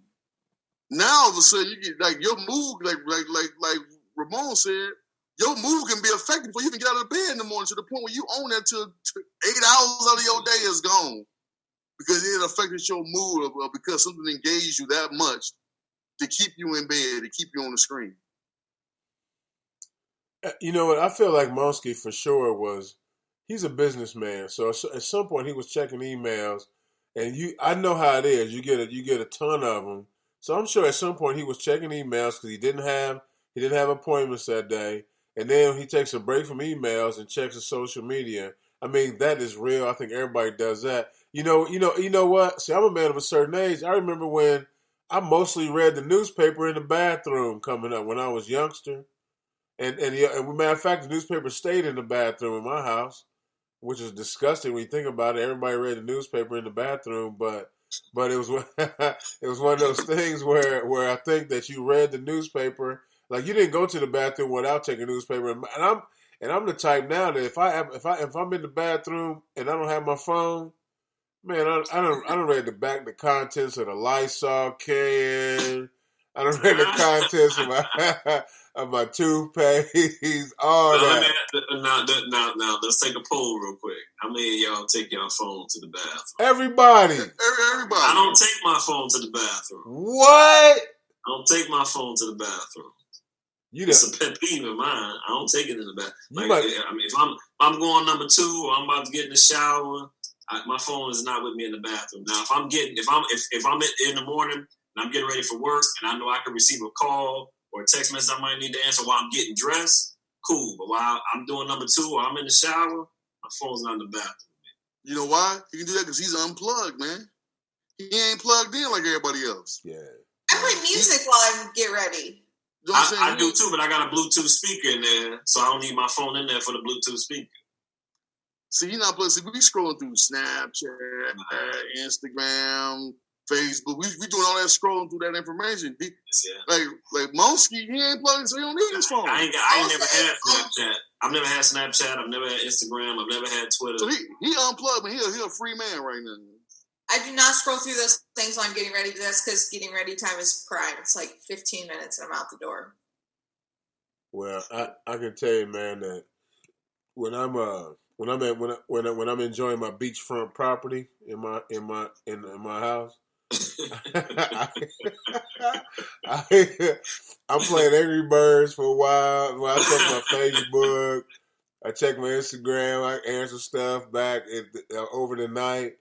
Then I play little Angry Birds, and I jump in the shower and do my thing. I usually get my mouth rinsed. I got some fancy mouth rinse since old girl been beating me up on the south side, that hygienist lady. So they gave me some fancy. Speaking of that real quick, and I know it's off the subject a little bit, but any use like the Braun, like the toothbrush thing, like the electric toothbrush? Anybody use that? Yeah, I used to. Man, My toothbrush has an app, and if I turn the app on, it can read where my toothbrush is in my mouth. Have you done it? I have. I did it 2 times then, but I really don't know how to use it, so like I had toothpaste everywhere, all on my mirror and all on my phone. And it's a toothbrush. Yeah, but it's spinning around high power and stuff, man. I guess you're supposed to stay in your mouth before you turn it on, but I ain't really that type of guy. I'm sure I live a sugar-free lifestyle. Yeah. You know what I mean? I don't be sticking stuff in my mouth before it's running. Mm-hmm. You get text messages from people, and they say like, "Are you ignoring me?" like, since I don't necessarily carry my phone everywhere I go, or it's not with me or on my person 24/7, you know what I'm saying? You know, it might be, I might be in the middle of a conversation, set my phone down, go do something else. And I might not have it for 10, 15 minutes. But I'll come back to my phone because I was in that conversation and be like, are you ignoring me? Nah. I just was doing something else rather than being at your beckoning call because everybody seems to carry their phone on all the time. But at least it's not your toothbrush texting you like mine does. Right, that's different. What does your toothbrush text you? Hey man, you didn't go. You went 3 minutes. One time I brushed my teeth for 4 minutes and it was mad at me. Because that's too long? Yeah, 2 minutes is supposed to be enough. Really? 2 minutes. Man. That makes me want to time how long I brush my teeth. Drop the Oral-B app, man. It'll fail you. So hey, Monsky, I mean, here's the thing, man. Like, I understand not being plugged in, but like these days, I mean, like, I bet you don't leave home without your phone. Like, No. If I leave home and I forget my phone, I turn around and go back and get it. Yeah, that's for sure. So I think he needs his phone for work. You know what I mean? To be in contact with people. Right. I consciously try to, you know, there's even times like if I'm, you know, spending time or like at dinner. So if I go to dinner with me and my daughter, we have a rule during dinner we don't check our phones unless it rings and it's some, you know, my mama, my mother, my sister, somebody of importance. You can't scroll through your phone while we sitting at the dinner table. No, I don't like that anyway, man. I think that's ridiculous when people on their phone, like, while, you know, especially while you with somebody. Right. And while you with somebody and you like going through your phone. I remember one time, it was like the holidays. I'm sitting in my chair. I look to my right, and my sister's on her, the big sister's on her phone. I look to my left, and you know, back then it was the elder C's on his phone, the middle C's on his phone, and the little C's on his phone. Everybody's on their phone. We all in the room together. Yeah, but everybody on their phone. Everybody, not me. I'm looking at everybody. I'm like, yo, y'all wanted to watch this movie, which I don't even like watching movies like that. By the way, when we talked about watching movies, one thing we didn't say was brews and reviews, and we need to get into that right now. You guys ready for that? Yes. Hey, run or Jeezy. What's brews and reviews? Brews and Reviews is the heavy hitters rating system. It's a reverse rating system. So the more brews it takes you to get through something, the worse it is. Real quick, I got a question for you guys before we get into this. I heard about you know they have those it's not AI, Jeezy. What is it called when they have like the star that passed away, but it's like a hologram, right? Yeah, hologram. So now they got a hologram of Bobby Brown's what's her name? Whitney Houston. And people are mad about it. Like I guess the family's fighting. First they were cool with it, so they made it. Now they don't like it because they think it doesn't look like her. But maybe Scott Storch or somebody, one of them cats used it. One of them cats used it for something, and now they all mad about it. What do you guys think about that? Would you go to a hologram concert? No. Not even Tupac? No, I would watch old videos of a concert before I would do that. I mean, who am I paying that money to? Who that money going to? I'm paying to go see the label. Yeah, whoever commissioned the hologram, I guess. But we said that today, but who knows what we'll say 5 years from now. I mean, hell, I'm watching NFL games with no fans in the stands, like watching practice.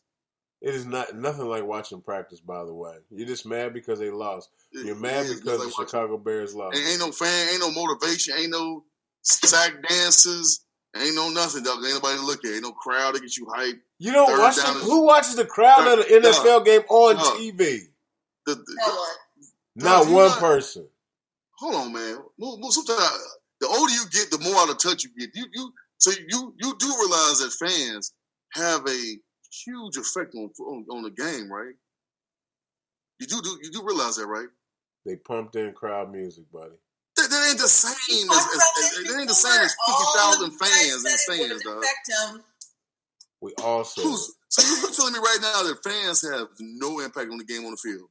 Man, those dudes are still getting hyped. They still spiking the ball. They still doing flips. They still doing the Macarena. They doing all the stuff they normally do when they score a touchdown. So when you a road team and it's third down, it sounds just like first down. It's third down and it's crickets. You can hear a pin drop. That has an effect on the game, dog. No. If you're the road team, we all know third down. Well, I don't know about how it is in the coast stadium. Y'all don't really cheer that loud. But on third down, in most stadiums, on offense, we quiet. We respect. On third down, it gets loud, so the opposing team can't put their plays in. They got to go to a silent snap count, and it disrupts the offense. That's the fans' job. Like, I watched the game against the Packers and the Saints, and Aaron Rodgers is doing get them off sides on hard counts in their stadium, dog. There ain't no fans there, dog. This is not football, man. It's not the same. Momentum, energy from the crowd, all that stuff goes into the performance on the field. This is no more than being in the scrimmage in practice, man. It's not. I mean, we're gonna beg the difference. I tell you what, man. Since you got such a good thought about it, man, you got any Brews and Reviews to go first? Oh, the Boys, season 2. Boys. You don't watch The Boys? I don't watch a lot of TV, man. Yeah, you watch like the Boys season 2 might be one of the. I mean, it's just great television, man. The only thing I hate is that Prime is doing hit me with the week to week, which is kind of garbage. That's how TV's supposed to be. No, it ain't, man. Binge it. Maybe in your day. The Boys. What's that show about? The best way to explain it is imagine if Superman was an asshole. What could you do? You know what? Not even that, man. Like, I mean, have you ever read a comic book? Oh, for sure. Okay, so you know how it's like kind of tragedy and and like the superheroes going through stuff. You know what I mean, like that. Yeah. Well, you get to see it in real life. I tell you what. I tell you what, man. You got Prime. You got Prime, right? No. You don't have Hulu? Prime? No, I have Hulu. TV? Is it on Hulu? No, it's on Amazon Prime. I think it's on Amazon. You don't get Prime free shipping from Amazon? You don't buy from Amazon? No. I can probably say I bought 10 things on Amazon in my life. Okay. Do you have Prime? Really I don't have it's $100, right? You get the free shipping. No, it's $9 a month. Where do you purchase things? I go to the store. We old school. All right. Well, anyway, Ronski, at some point, it's on Amazon Prime. Yeah. At some point, we need to get together so I can. It's a dope show. All I want to show you is the first 15 minutes of the very first episode. No, you'll be hooked. And I don't have nothing. I don't have to say nothing else to you. You're gonna be like, I need Prime. You probably order Prime just for that. Just for that, yeah. It's that good. Yeah. Ron, my life is so routine. It's so patterned. Like I still have never. I still go to the grocery store, get the cart, make a list, and go shopping. I still haven't went to Walmart and like hit the app up. I don't have the Walmart app. Like I've never hit the app up and like did my shopping and like just went and picked it up. I've never done that. Not one time. I went and picked up other people's groceries, but I've never done it for myself. No, I don't do that either, mostly. I still go. I'll go to the grocery store too. Yeah, but some stuff on Amazon is just too good to pass up. Yeah, I'm Prime Day coming up, ain't it? Prime Day is October 13th. I know that because people keep telling me to get Amazon to get on Prime Day. I bought my computer through Amazon. I did that. Okay, that's fair. I bought that on Prime Day a few years ago through somebody else's Prime though, not my own. That's funny. I have like subscriptions on Prime, so stuff just shows up at my house every month. Yeah, I'm not doing that.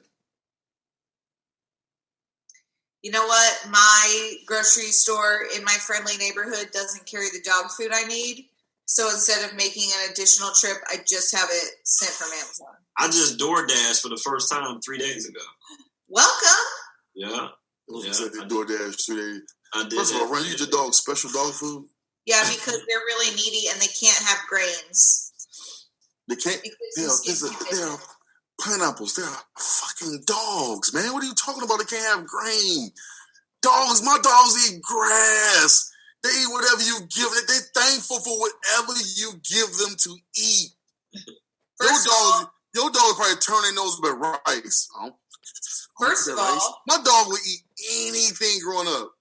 First of all, grass is not a grain. Second of all, I was saying, I know it's not a grain. I'm just saying you would say they would eat grains and grass. Anyway, my dogs eat grain, grass, comma.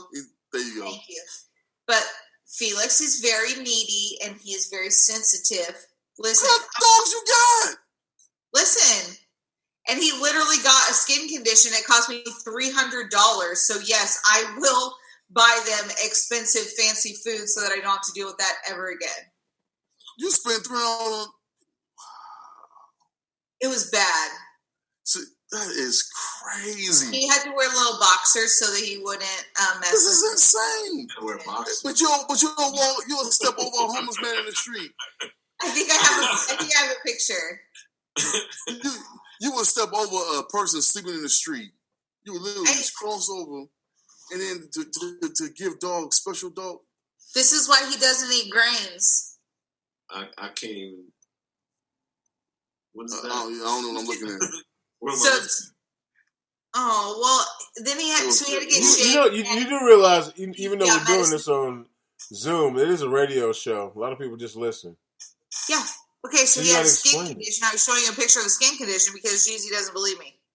No, honestly, I don't believe you. What's the skin condition look like for radio listeners? It looked like a really terrible sunburn where your skin would just fall off and it's raw skin underneath. That's so what like your dog had to go get like an allergy test to see if like you was allergic to peanuts.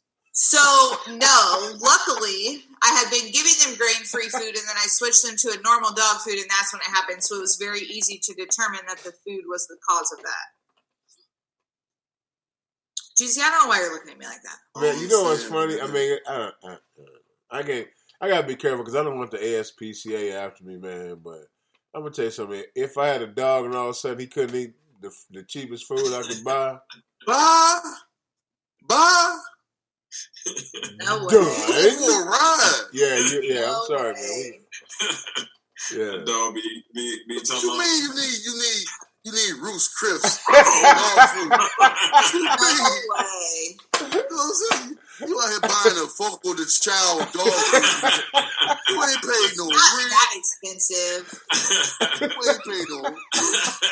How much does that bag cost, Ron? $13, $20? I buy a 30-pound bag and it's $42. That is insane. You know what $42 get me when I grew up? 42 cans. It would give me 84 cans of dog food. And when you hit the top, you gotta just take it out into the bowl. That's what I do for my dogs. So they but mine didn't have no name. Mine just said dog food. Like I've seen folks do like the wet and dry food. So you get like the dry and then they put the wet food on top of it. No, my dog was growing up. My dog was dry lucky. Dog food. It's turkey and sweet potato, and that's what they eat every day. Sweet potato. Monsky. That's like what the flavor is. Monsky, you know what we did? Put some water in. For sure, my mom did it every day. Oh, you want gravy? My mom did it every day. She had a special pan for him. She put the dog food there, poured water on it. Then when I came through, I was supposed to take it out and feed him. Ron, you said the dog had boxes on. The dog's got clothes too? So no. So I called the vet because I couldn't get him in that day, and I explained what was happening. So this skin condition is called a hot spot. It's actually like very common in dogs. And so they said you need to keep him from licking it because it's irritated. He wants to lick it, like to try to soothe it. I was like, okay, yeah, tell me how to do that. They're like, well, if you put boxers on him, and I legit did. I was trying to find the picture so I can show you guys. But I had to put boxers on him. It was the most ridiculous thing ever. And then I had to take him to the vet the next day. He had to get shaved. They had to clean it. Then he had to be on antibiotics for like 10 days. It was so dramatic. You have bulldogs, right? I have pit bulls. Pit bull. Are they full-blooded? No. I'm saying, so you got animals in your house not making you no money at all. I would never breed a dog if I had a full-blooded dog anyway. Why not? Why not? Because I don't believe in it. You don't believe in dogs having sex to make puppies and you selling them? They don't believe in How that? are they born? No. You got them that way. I adopted both of my dogs. Oh, you rescued them? Never buy from a breeder. That's just who I am. That's just what I believe in. Wait a minute, Carol Baskins. Oh, you said, wait. So you telling me? Wait a minute, hold on. Time out. So you said that you were really going to the Humane Society with dogs in cages as opposed to going to a breeder with dogs in cages. No, it's nothing about the cages. What is it about there? Please. To me, it's about dogs that need a home. This is also how I personally feel about children. It's about dogs needing a home versus someone profiting off of forced conception, essentially. I always have believed that there are children who need adopted, who need loving homes. Why would I want to bring another child into the world? No, I would not do that. All right, so Run. Have you ever seen a male dog anywhere? Yeah. Trust me, it's not forced. They will hump anything that moves. With breeders, it is. What do you mean? They're like, I'm ready. Where you at? The little red rocket jump out. And he ready to go. I will never purchase a dog from a breeder. I just won't. That's insane. I will always adopt. Know what, though? That's your play. You stand. I ain't mad at you. I ain't gonna try to change that. That's your play. Thank you. No, I draw the line at paper straws. You draw your line at dog breeders. Yes. But I got new metal straws. These are delightful because I got a metal straw. Are you doing the bruising reviews? I'll review my straw. All right, go. I want to tell you guys about my straw, but I do have a real brew review. This is riveting information. Go. Thank you so much. But I'm just going to tell people about this one straw. And then, okay, so I got a metal straw for Christmas in my stocking. I was so happy that Santa brought me a metal straw. But why? Why was you so happy about it? Because I am trying to do my part to save the environment by not using plastic straws.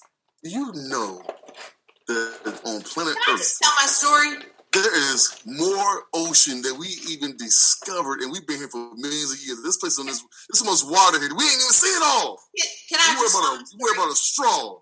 So the downside to metal straws, if you don't have anything to cover it, is that cold water is incredibly cold through a metal straw, and it makes your lips really, really cold. It catches you off guard the first few times. So if you have silicone, you should see our faces. You should see all the brothers. It's so cold, folks. If you can see the brothers' faces on here right now, we all like. I am a cold water drinker. I like my cup to be full of ice, and then I put water in it. I'm a cold water drinker, so it's very cold. Anyway, you know what? Ron, so why not just drink it out of a plastic cup? I mean, one thing that Ron brings to the show. They gotta use Can you imagine using a plastic cup with a metal straw? Because I'm a straw snob because I have sensitive teeth and I don't like drinking any beverages without a straw. What the hell is going on in this? Ron brings a certain quality to the show. You're welcome. Dog eating sweet potato food. That the straw makes sense. She can't drink out of a cup. I'm taking it as a compliment. She can't drink out of a cup unless it has a straw. I don't. I mean, I will do it, but I hate it. Take Ron on a fine date. Here's some red wine. Great. You got a straw, please? Wait a minute. Listen, I want to tell you that I never drink wine out of a straw, but I have a Starbucks tumbler that a whole bottle of wine will fit into. And so I drink it out of that cup very often with the straw. Okay, so dig it. You said you was doing your part with the environment and the whole nine. So trying. So if you go to like Starbucks, the little plastic thing, or if you go to like McDonald's and get the little if you go to a fast food joint, you get a drink. You don't use a straw. I don't get a drink there because I have a cup full of water with my straw. Okay. Ron, let me just ask a question, man. Yeah. I'm just taking a gander at your house, and if I see blinds. I don't know, are those plastic blinds? What chance? Are they going into the trash daily? I don't know. At some point they will. At some point they will go in the trash. Also, I think they're vinyl. Okay. I'm sorry, vinyl. Ooh, vinyl plastic. I don't know. In the ocean. So run. You got. I'm not putting it in the trash can daily. Run. Yeah. Do you have a brew review? Yeah, I was trying to get there. All right, go ahead. Zero bruise on my straw, but okay. But so I was watching Ah, Netflix. you had to get it in. It's funny. So I was watching Netflix recently. So I've talked about American Horror Story a bunch of times. So there's a new show on Netflix. It is so good. It's called Ratched. Not Ratchet. Ratched. And it is based on one of the characters from One Flew Over the Cuckoo's Nest. So it's set in the 1940s. It's like psychiatric patients. So interesting. It's like lobotomies, the whole thing. So good. But it's some of the same characters from American Horror Story. And there's one lady on the show, and she plays a character with multiple personalities, and she did it perfectly. It was amazing. Zero bruise. If you're into psychiatric thrillers and or old nursing, or if you really liked One Flew Over the Cuckoo's Nest, you definitely need to watch it. Ratched, 8 episodes, easy to binge, super good. Zero bruise. All right, cool. You know what? I have one real quick too. I watched a show on Netflix, and it was a barbecue cook-off show. I know what you're already talking about. I watched that too. It was good, man. It was I wanted the brother to win, but it's okay. He got second place. What's it called? Oh no, you talking about? You watched a different one. I watched the one about the origin of barbecue, and they had like 8 different episodes, 8 different people. I watched that one too. I The said dude talk about cooked the that food. one. He cooked the whole pig. The whole hog, yeah, whole hog. The whole hog, and laid him out, spread him out. Yeah, Yeah. Run one like that show because it shows animals getting eaten. Well, I mean, you know, I think here at the Heavy Hitters Radio Show, guys, this is Moose for Jeezy, Monsky, and Run MC. We love animals, right? Because they are delicious. Listen, I'm not a vegetarian. I just love my dogs. Yeah. Well, I got a question. Why do you never tell me that crab legs are so good? Yeah. I'm sorry. Crab I legs are apologize. so good. I apologize. You just had one? I had a king crab leg over the when I was on the little bachelor party, and it was absolutely delicious. Like I was like, "Yo, well, have I been messing with seafood?" So Like, you normally don't eat seafood? I eat shrimp and I eat gator bites. Like, gator bites is like my favorite. Gator bites is like the best thing ever. And then I was like, well, I'll go ahead and get a king crab. And they pull the king, the legs are like that big. I'm like, oh, snap. So I got to snap it and breaking it up. Delicious. How could you have gator before you have king crab? I know, right? I know. I blame you. And you know what? I'm still like I do not get gas at any BP gas station. Can I tell you why? Why? Because years ago they had the oil spill in the Exxon Valdez, and it was in the Gulf of Mexico. Well, the Gulf of Mexico is where what's the name of that joint where the girls wear the Hooters? So Hooters gets all their clams, their shrimp, and their crab legs from the Gulf of Mexico, right? Oh, Well, it's at a shortage. For 2 years, they couldn't get it because of the Exxon Valdez. So for 2 years, Hooters didn't sell it, and I was mad.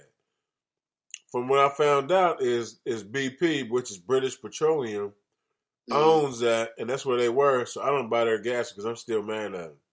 That's crazy. But can I tell you something? Moose draw the line at oysters. Can I tell you something? Yeah.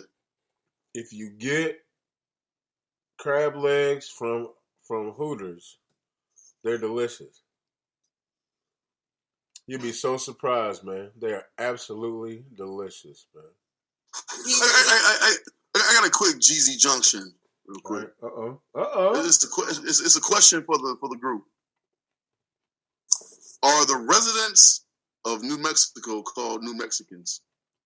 No, not New Mexicans. They're called Mexicans. Why? I love Run's face is so profound. It's profound, ain't it? Okay, but like, what are they called? Because like, we're not Indianans. No, but if you're from Texas, you're a Texan. We're Hoosiers. Right. So I'm asking, does New Mexico have a name like that? They're Mexicans. They're New Mexicans. No, they're Mexicans. They're Mexicans. I don't think they are. Oh, you're talking about here in the United States. They have to be Mexicans. If you're from California, you're a Californian. Am I right? You're from Indiana. But he usually has a different name. Like if you're from New York, you're a New Yorker, right? If you're from Georgia, you're a Georgian, right? Am I right? If you Oklahoman, you're Oklahoman. Yeah. So you're a Mexican. It has to be something else. What? They're Mexicans. They have to be. I don't think so, buddy. It's New Mexico. So why are Mexicans from Mexico Mexicans?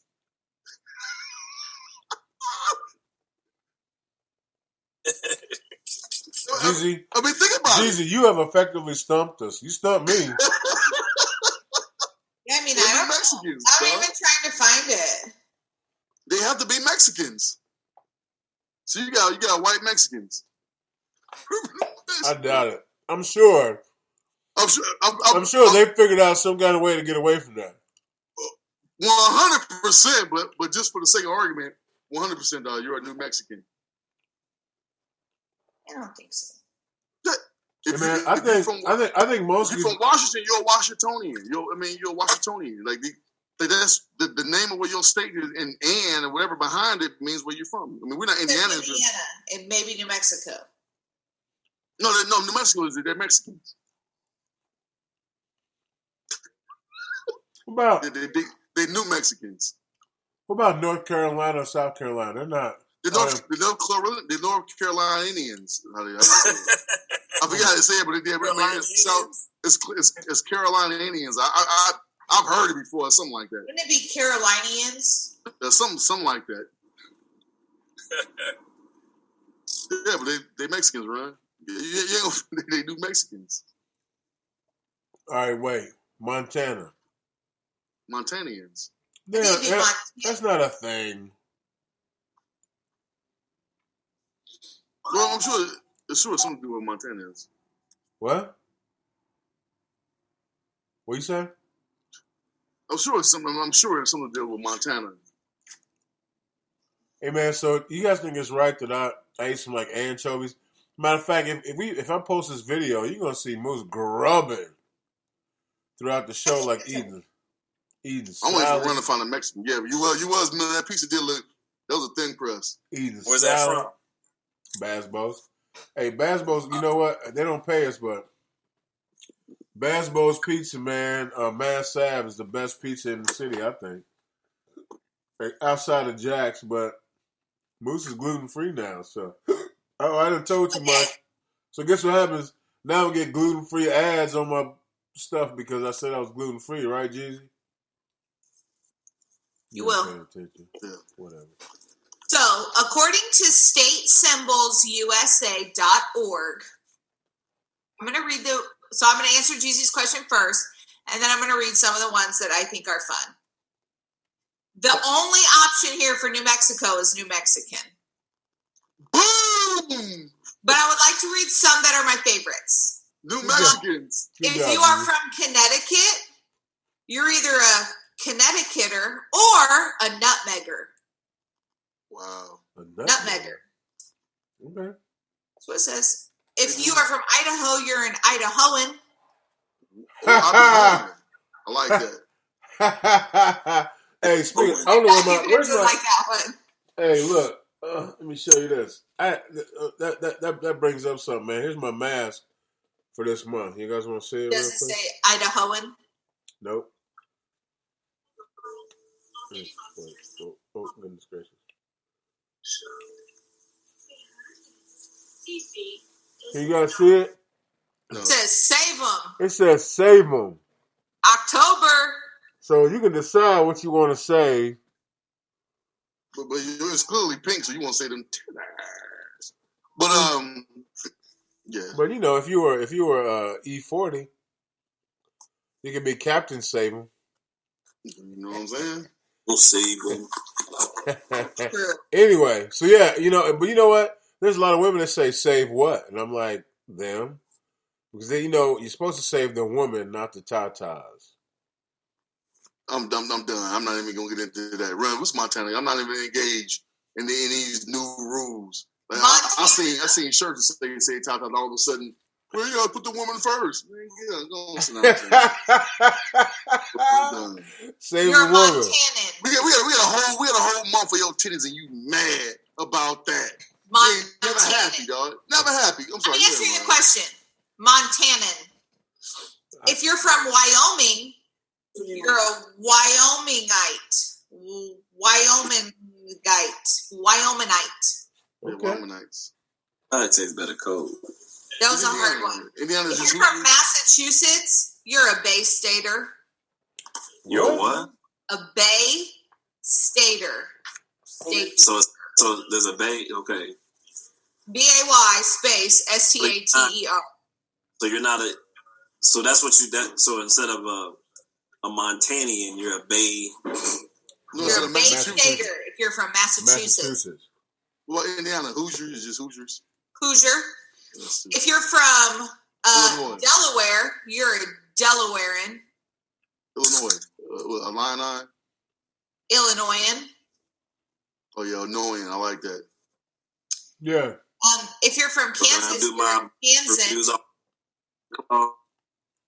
What am I looking at? Kansas is Kansatonian. It's Kansan, according to statesymbolsusa.org. A Kansan? Kansan, yep. I still like Connecticut as a nutmegger. Yeah. In a glass. So, there you go. It's funny watching everybody's boxes, and I see Ramon. I just see a hand reach down and grab his tree. I'm like, he's looking up like. All you see was his hand come down like. He like, yeah,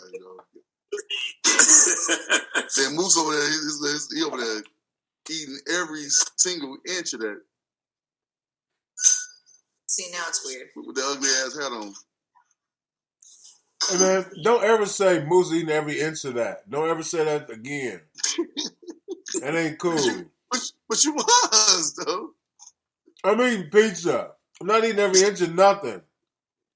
What's the girth of that pizza, Moose? Right. I ain't with none of that. Y'all tripping. I ain't. Girth is the same thing as circumference. This is Moose. This is Moose. I live a sugar-free lifestyle. As he stuffed all that sausage in his mouth. And the secret sauce. And that meat. Eating that meat. I don't care what y'all say. Forget that 7 sauce. We need an 8 hard. A hard 8. That's what it was. It's a hard 10, by the way. I don't care what y'all say. Whoa. And it's gluten-free. What meat you eat on there? What? What meat are you eating on there? Shrimp. Shrimp. Hey, look, it's shrimp and what else is on here? Shrimp anchovies. Shrimp anchovy sausage. You got no sausage on there? I do have some sausage on here. I bet you do. On the pizza. Hey man, you can say what you want. Moose lives a sugar-free lifestyle. Now look. You said you got ant on there? Wow, Moose, really put that in your mouth. Yeah. I I only eat anchovies on one pizza from Michigan City there's this joint called Albano's. I've never had anchovies on any other pizza before. Are they albinos and making pizza? Nah. I mean, it's delicious. I mean, people on the radio can't see it, but it's almost like a sardine type deal. It's real tasty, man. Huh? But you know what, man, Moose? I have come to watch you eat the strangest combinations ever in history. I didn't watch you eat collard greens and banana chips. Yes, you have. They're delicious. Like, who does that? Me? That is like the epitome of Moose right there. No, I had a bowl of greens and then a bag of banana chips. Yeah, that doesn't shock me at all. That's back when I was in the best shape of my life. So, what kind of meal is that, yo? A delicious a one. Moose meal? That cat would have like peanut butter and jelly and grits.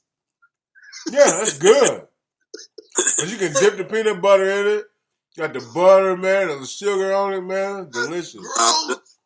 That is gross, man. It's not gross. And then you mix some peanut butter in there too. That's gross, dog. So you have double peanut butter. Peanut butter jelly grits. That is nasty. It's not nasty. It's a no. It's like having chicken and waffles, man. It's the worst thing ever, dog. Like your chicken should not be sweet with syrup. Now, I love chicken and waffles. You eat shrimp and grits? Shrimp and grits? No, I don't eat grits. I ain't black. I don't eat grits, dog. Shrimp and grits. You're the one on the show that doesn't eat grits, and I'm the pilgrim. Yeah, I don't eat grits. I don't eat. But there's a lot of stuff that traditional black folks eat that I don't eat. I don't eat cornbread. Give me another example. You eat cornbread? I do. I love cornbread. No, I eat none of that jazz. What else?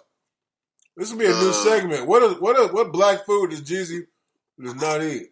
No, it's called. No. The segment's called "Please Take My Black Card." Why to take it if I eat all the things that you don't? So Moose, what would we have to do to take? What do you do to get your black card taken? I listen to Bob and Tom. I listen to Q95 every single morning, Monday through Friday. That's not. I am Donnie Baker's only black fan. I have seen that with my own two eyes. I'm Donnie Baker. Bob and Tom. I stood in line, and I was the only brother. As a matter of fact, I was the only brother in the whole place to watch him. I went and saw him live. You know what? You're right. I saw that with my own two eyes. Monski. I keep saying his name pop on the screen. Now he got me saying it. Man. So who will get your black card taken away, yo? Man. Circle back. All right, I'm going to get mine taken away real quick. I thought The Color Purple was a trash of a movie, yo. Me it was too. Trash. Hey, me too, though. You thought it was trash, Moose? Yeah. I thought it was trash. What? And I don't like nothing Tyler Perry. I don't like that Tyler Perry either. Hey, man, the only time I ever watched Tyler Perry movies when my grandma and my mom was living and my sister all together. They're like, let's watch a movie. I'm like, all right. They put Tyler Perry in. I'm instantly like this. I seen 2 Tyler Perry plays and all of his movies. I can't stand them. No, and you know what? I'm glad Tyler Perry's doing well in his life. I just don't like his stuff. How do I play this game? Like, you know what I'll do? I will send people to Tyler Perry movies, but I won't go myself. I won't watch I'll pay for it. You know what I mean? I just ain't going. How do you get your black card taken? That's the name of the show? Yeah. How do you get I have to say how I would get a black card? Yeah. You know what?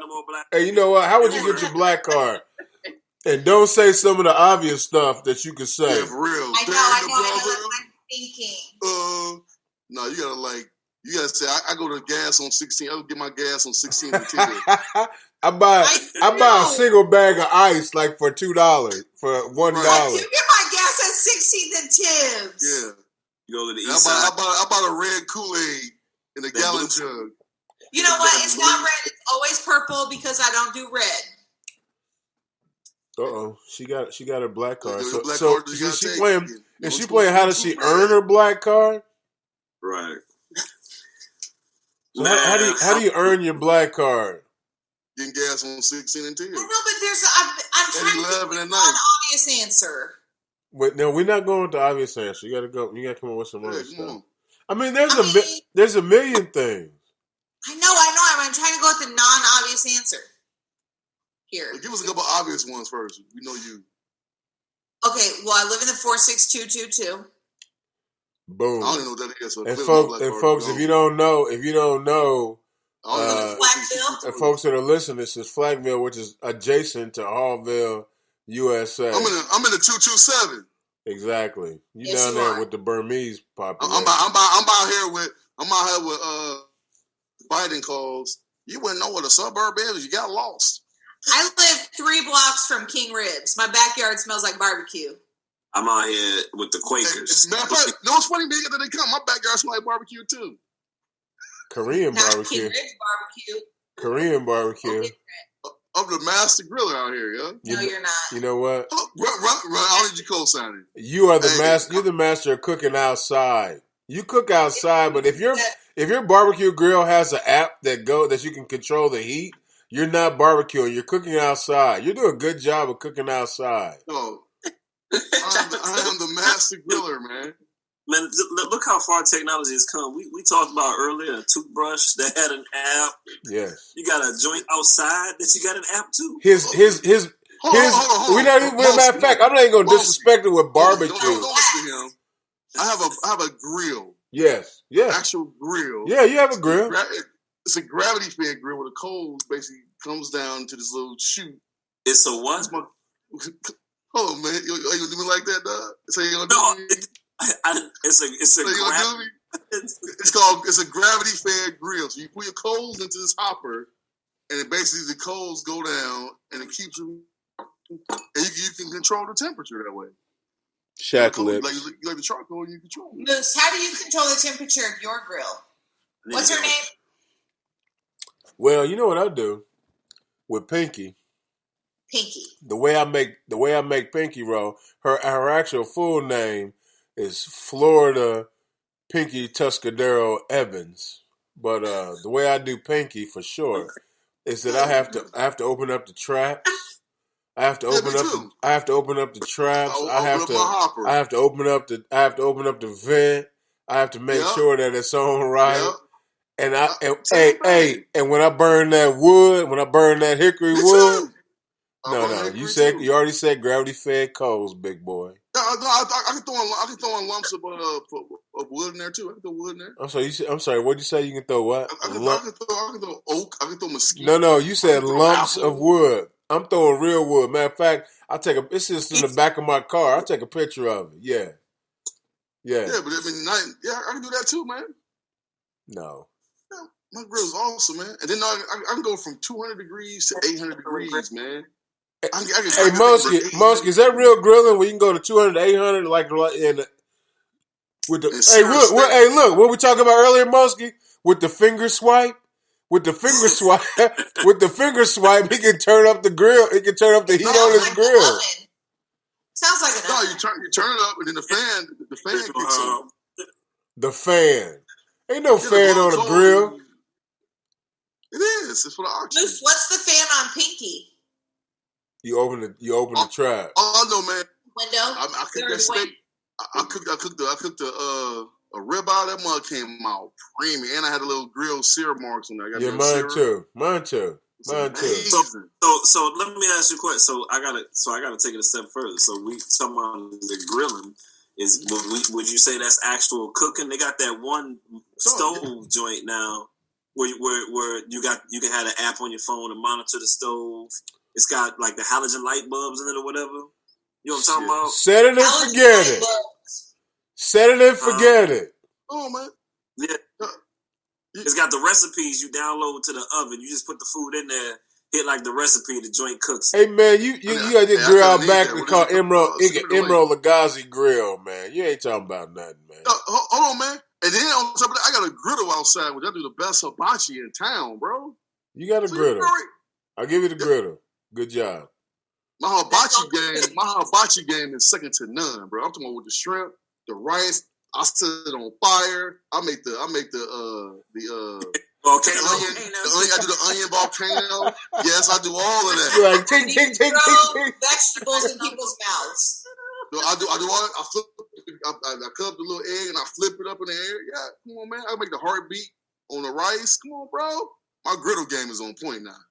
Hey, man. Hey, I tell you what, real quick. I know, let me see. It is, so the game been on about an hour. None of us are watching it.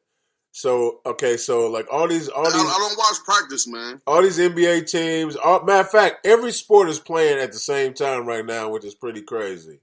So the Tampa Bay Lightning won the NHL, right? The NHL's Stanley scrimmage.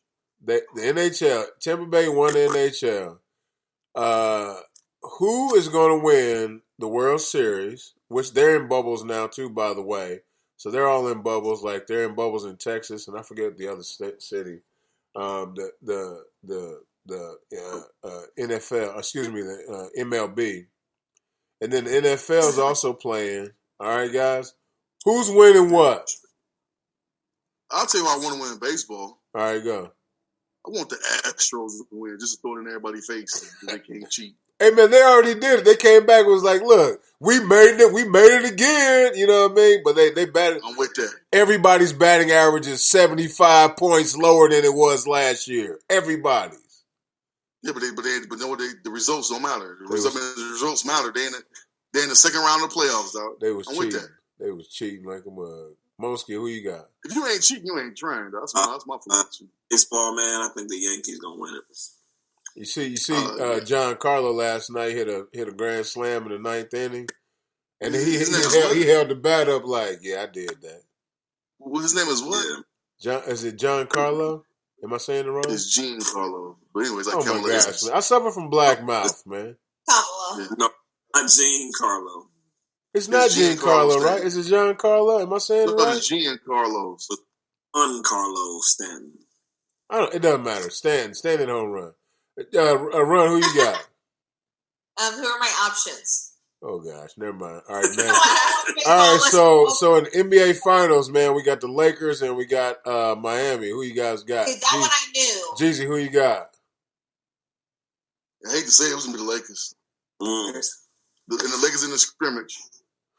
The NBA Finals scrimmage. Mosky, who you got? Got the Heat. What? Let me check the score real quick. I'm trying to think what's in Mosky's cup over there. Lakers up 49-47. Oh yeah, so what? Run, who you got? Lakers. Yeah, me too, man. You know, Lakers. The Lakers is my secret second team. I'm a Pacers fan first. Who got that? What you mean? Is that a such thing? Oh, she got 2 teams now? No. Here's my thing. So I'm a Pacers fan. If the Pacers are out, right? If the Pacers are out, I will go for the Lakers. I mean, I have family that I spent my whole summers in LA. I've been to the Forum. You feel me? I've been to the Forum, so I mean, like I just like them. And yeah, I've been to Chicago Stadium, but I'm not a Bulls fan. No, there you go. Well, first of all, I am married to the Bulls in a loyal relationship. However, and by the way, last year, matter of fact, the last several years, you moved to Southern California. Yes, you did. I just told you. San Fran. The Bulls is my wife. Golden State is my mistress, yo. Every now and then, late at night, man, I cut her on, man. See how she doing. That's funny, man. That's good. That's a good one. Look, you gotta be all fired up. I'm glad you qualified. Yeah, I've been saying that, but I flirt with Golden State, man.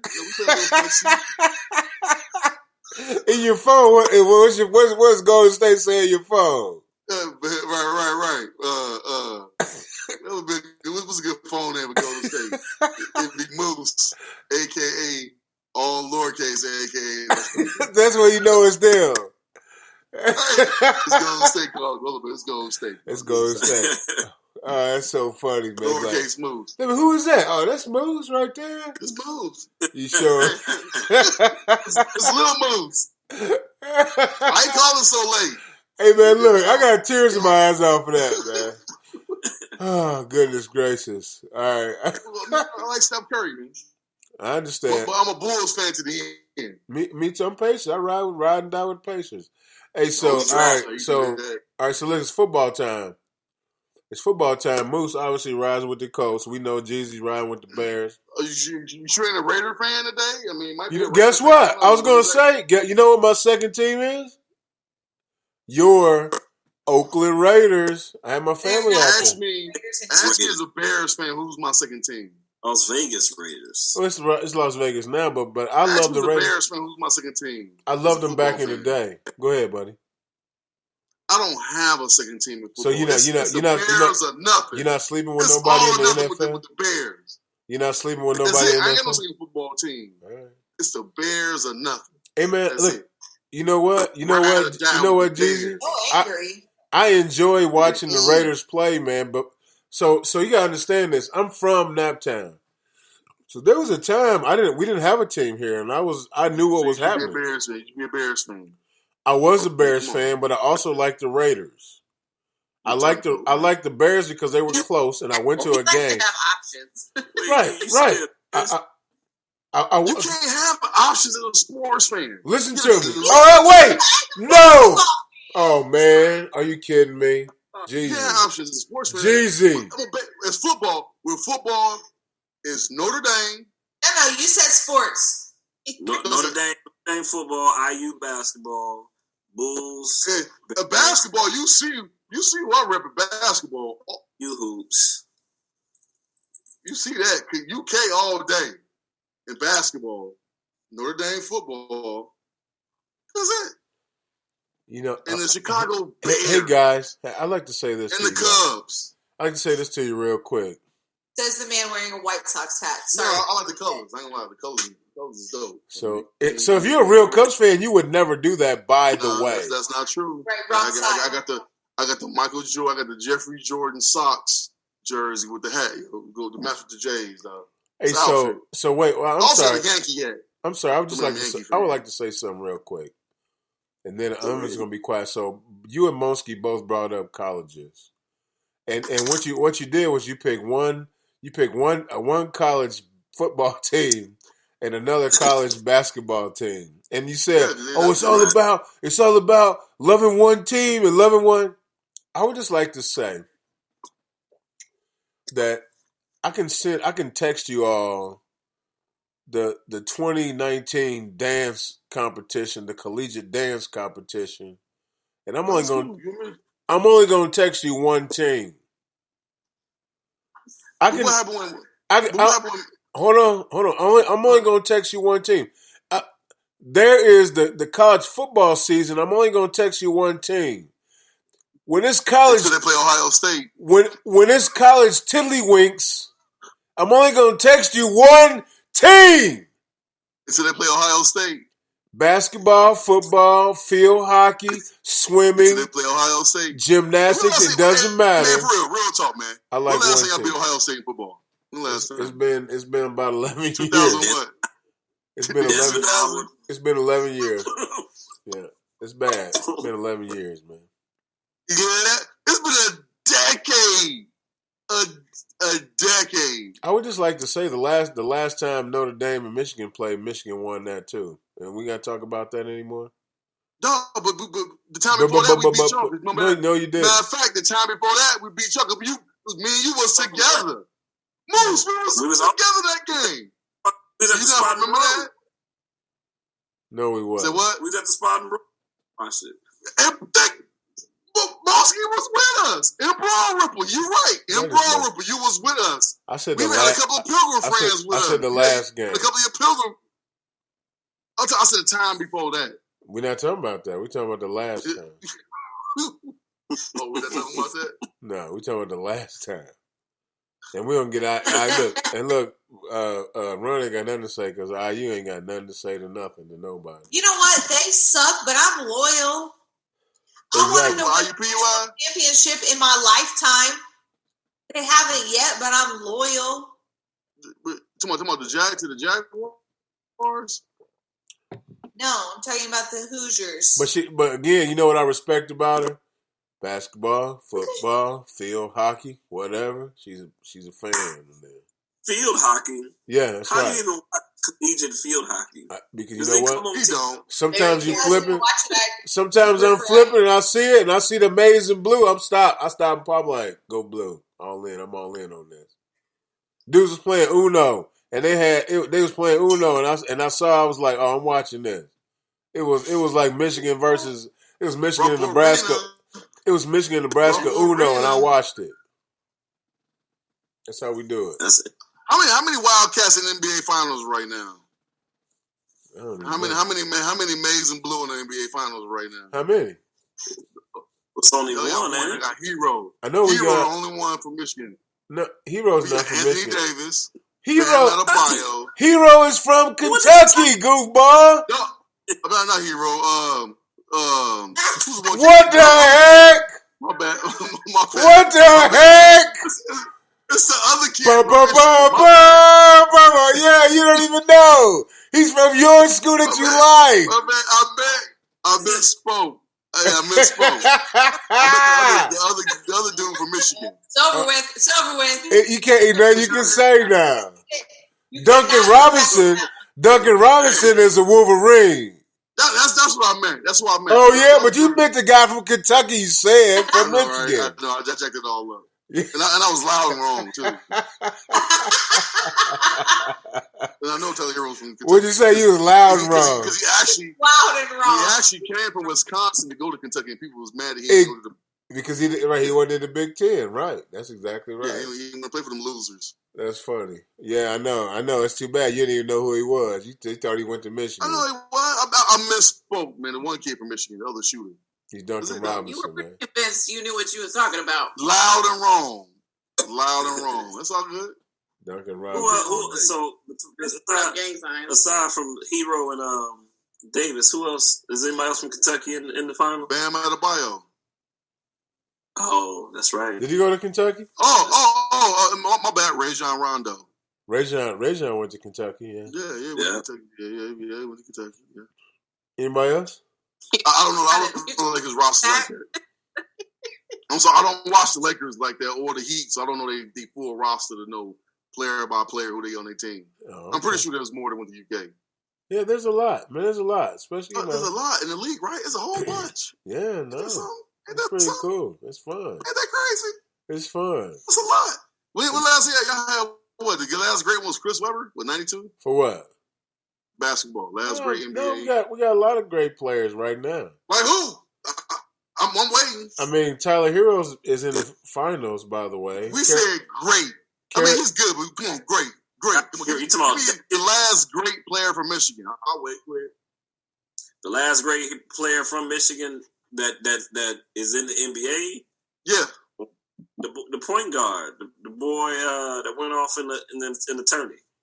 Yeah, he ain't a great player in the NBA, but he was dope at Michigan. No. I said, who's the last great player to play in the NBA from Michigan? You're only saying that now because you got Anthony Davis in the spotlight. I'm asking you to give me You're only saying that because Trump, of that. I'm asking you a question, Trump. I'm asking you a question directly. No, good well, Trump's your guy, not mine. Anyway, name me a great player basketball from Michigan. When the last one? Is it Chris Webber in 1991? No, you had what's our boy's name, man? You got Karis LeVert. Karis LeVert's decent. He's a decent player. I said great, Eric LeVert. Who was this dude? I said Karis. It's Karis for the Jets. It's Karis. I didn't say D League or role players, man. He's not a D League or a role player. And again, the only reason you're in this conversation now, Jeezy, I know you, is because you got Anthony Davis in the spotlight right now. Moose. When's the last time he was even in the finals? Ask me who the best player besides Anthony Davis. I can name Jamal Murray. Jamal Murray?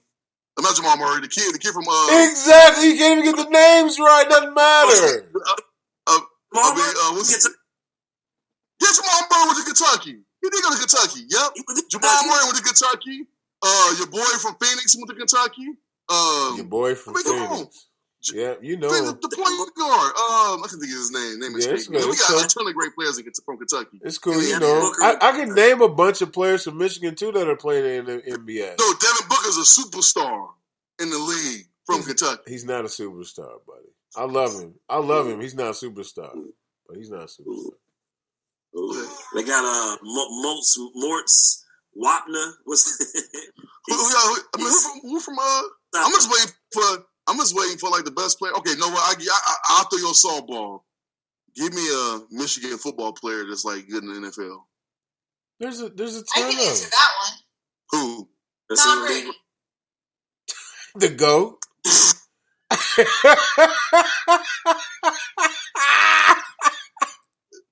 He played one down in Michigan. Y'all claim him. We had Joe Montana. At Notre Dame. But go ahead. I'm sorry. I'll give you Tom Brady.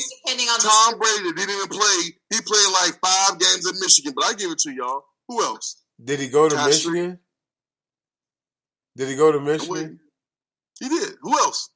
I mean, I can name guys just off the Patriots. Laura Malloy was it, right? I said, Snow. What'd you say? Great players, man. I said great. Howard, Desmond Howard. He won a Super Bowl. He was a kickoff returner, dude. Like, he won a Super Bowl and the Heisman. My bad, you're right. Okay, he won a Super Bowl and the Heisman. Okay, he was a kickoff returner. No, you set the ball real high. Go ahead. You got a kickoff returner, you got a punt returner. He was Super Bowl MVP. He was a Super Bowl MVP, man. So was Brown. Remember Brown? Yeah, I mean, that was his last name. Remember him? Who? Tim Brown? No, that's Troy Brown. He played for the Raiders. Remember him? Tim Brown? No, not Tim Brown. He played for the Cowboys. He had them 2 interceptions against Pittsburgh. Yeah, he won the MVP too. So continue. All right. I'm waiting moves. I mean, I name guy after guy after guy. I don't understand it. I mean, Tom Brady. I can name an all-pro. Tom Brady's considered the best player in NFL history. No, he's not the best player quarterback. Let's not do that. The best quarterback? Yeah, the quarterback. There's a difference. Okay. All right. We all know the best player. Who is it? In the NFL history? History, yeah. Who that? Oh, Jerry Rice, dog. Jerry Rice? I wouldn't have picked Jerry Rice. I wouldn't have picked Jerry Rice. Deion Sanders, Walter Payton, Jim Brown. I would have gave you Walter Payton and Jim Brown. Who went to Jerry Rice got numbers. Why y'all shocked I said Jerry? Like I said, Marvin Harrison, 2 Pistons. I didn't say him. No, not Marvin Harrison. That's funny. Hey, I'm trying to think, man. Matter of fact, I mean, you know what? I don't know. There's so many Michigan players I can't even name them all. There's so many you can't even name them. I get it. It's so many I can't even name them. Hey, Taco Charlton gonna be solid. I mean, I want to get you Ty Streets. He was good. Not he in the was league. good. Not in the league. But okay. Well, I mean, who's the latest? Notre Dame. Tim Brown. The latest name. Tim Brown. One of them play for the Colts right now, which is a 4-time All-Pro right now. What's his name? What's his name, Jeezy? The offensive lineman? Yeah, what's his name? His name is escaping me right now. And I just watched the Exactly. I can't think of his name to say. But he's a coach. He played for the Colts. I really don't care. What's his name? You know his name. I do know his name. What's his name? I'm not telling you. Yeah, it's more fun. It's more fun to see you back. It's more fun to see you I got name, but tread water out there. He's great. He was great in college, and he's great for y'all. He's gonna be a Hall of Famer. Teabagger, man. They call him the Teabagger coming out of Notre Dame. I know exactly who you're talking about. The offensive lineman. You don't know his name though. It's unfortunate. He must be he must be a fan favorite for Notre Dame fans. Yeah, I forgot his name. Go Golden Domers. He's a domer. Any school they got the Domers. Y'all giving up Domers? I mean, we got Golden Tate. Oh yeah. Was he on the bench for the Lions now? Yeah, he played for the Lions right now, but he got the Super Bowl. I mean, who else we got? Hey man, you know what I'm doing? I'm going to bed, man. I'm just saying. I'm naming a Notre Dame player. We got the imaginary girlfriend, Mantateo. Mantateo. He had a couple of drinks. You know, he's still playing out there. I saw him the other day. For the Saints. Yeah, he's still playing. That's so funny. Hey man, it's the Heavyers Radio Show, man. We arguing about nothing right now, but that's kind of how we do it. I think we all tired. As a matter of fact, consistency is Michigan don't produce pro players, man. I love that Jeezy still hasn't come up with his name. Nope, just the greatest ones. Howard, Super Bowl MVP, Heisman Trophy winner. Woodson, Heisman Trophy winner. He was in the Super Bowl as well. Who was that? Oh, Tom Brady. Did he win 6 Super Bowls? I think he won 6 Super Bowls, and he's like in the top 6 of quarterbacks of all time. He's a Michigan man as well. I don't know. I can keep going. He's looking up his name right now. Quentin Nelson. I know who it was. I can keep going on, but all I can say is go blue, man. That's it. All right. So you got Joe Montana, you got Tim Brown. You know, okay, good job. You got Jerome Bettis. He won the Super Bowl. He did win the Super Bowl. Yeah. And we had Rocket Ishmael. Did he win a Super Bowl? Yes. Whoa. With Green Bay. With Green Bay. You Yeah, I did. I don't pay no attention to Rocket Ishmael. And by the way, just like you said about Howard, he was a punt returner, man. He was a kick returner, man. That's what Rocket did. Rocket was a punt returner. Legit. Look, hey, yeah. I don't know what to do. I guess it's time to go. Let's just face it, man. Notre Dame put out more pros than Michigan. Probably the best player from Notre Dame right now is the linebacker in Dallas. What's his name? The boy with the dreads from Notre Dame. Played linebacker for the Cowboys. No, he's not to mention, oh boy. Who they got? What's his name? Outran him the other night. Smith. Justin Tuck. Justin Tuck is from Notre Dame.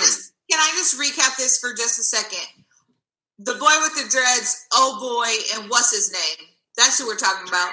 Hey, who's up first? That's what this feels like. I don't know. You know what, Third base. Run, you ain't in this conversation. You guys Antoine Randall in the last 50 years. Pop in every now and then. No, your boy that went to the Bears. What was that running back? The running back. Yeah, you got two players in 100 years of football. So you ain't in this conversation. They had the one boy got drafted Ravens who I be seeing playing hoop at LA Fitness.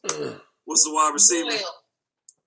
Y'all play football in Indiana. And y'all damn sure don't make pros. Y'all only have pro players in the NBA.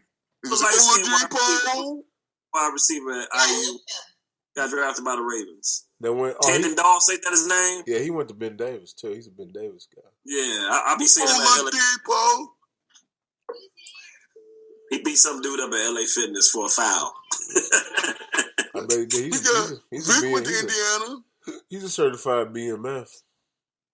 Hey man, I tell you what, man, it's Heavy Air's radio show, man. We absolutely love it. I love these arguments, man. It's good to be back. This is Moose, aka Big House, man. That was Jeezy. I'm glad we ain't Vice TV no more. That was Jeezy you heard speaking in the background, man. He's the star of our show, man. The lady of the house, man, is the one that only run. You sucks. And then we have Monsky join us tonight, man. Monsky, real quick, I know it's the end. I probably should have you say this earlier in the show, man. But people, let's get to the end, man. Tell us about your initiative you're working on with the Indiana Mentor Network, man. You got a couple minutes. Oh, okay. So we got the Young Entrepreneurs Program, man, and we just had a big day on Saturday. We meet with these kids every Friday where they have some ideas about creating their own business. We were challenged by a young man who said, y'all keep talking about go to school, go to high school, go to college, do a trade school, and he said that wasn't for him. So he said, he could go out here on the block on Friday, earn money, take care of his family, and if y'all we wanted him to do something different, then we had to put up or shut up. So he went out and got a lawnmower, a weed eater that he purchased with the money that he made on the block on Friday. Came back to us and said, I want to start my own lawn care business. He said, so how y'all going to help me? Y'all been talking all this smack. College ain't for me. How y'all going to help me? So we told him, we wanted to come up with an idea about him developing his own business, come back with a business plan. He came back with one better. He not only developed his own business plan, he came back with a truck and said, hey, I got this truck that I can haul my lawnmower, my weed eater. So based off on the call, just how real and the emotion that he was showing, there was a guy that knew the regional manager at a Menards. And so they got him on the call on the phone. And the regional manager from Menards was like, I love your passion. I love what you're trying to do. I love that you're trying to change your life. We're going to donate you a brand new lawnmower, a brand new weed eater, a brand new hedge trimmer. We had another guy on the call said, hey, if you're going to start your own lawn care business, you got to carry that stuff around. I got a trailer I can donate to you. That's love right there, man. It was love. So he started his own lawn care business, man. And so from him developing that and him giving, lighting that fire underneath us, we said, we need to cultivate some of these young folks with some of their ideas that they have and create a program where we help them lay the foundation on how they can develop and create their own businesses. We had a huge weekend this past Saturday where the regional director of the Department of Child Services created a Shark Tank type panel.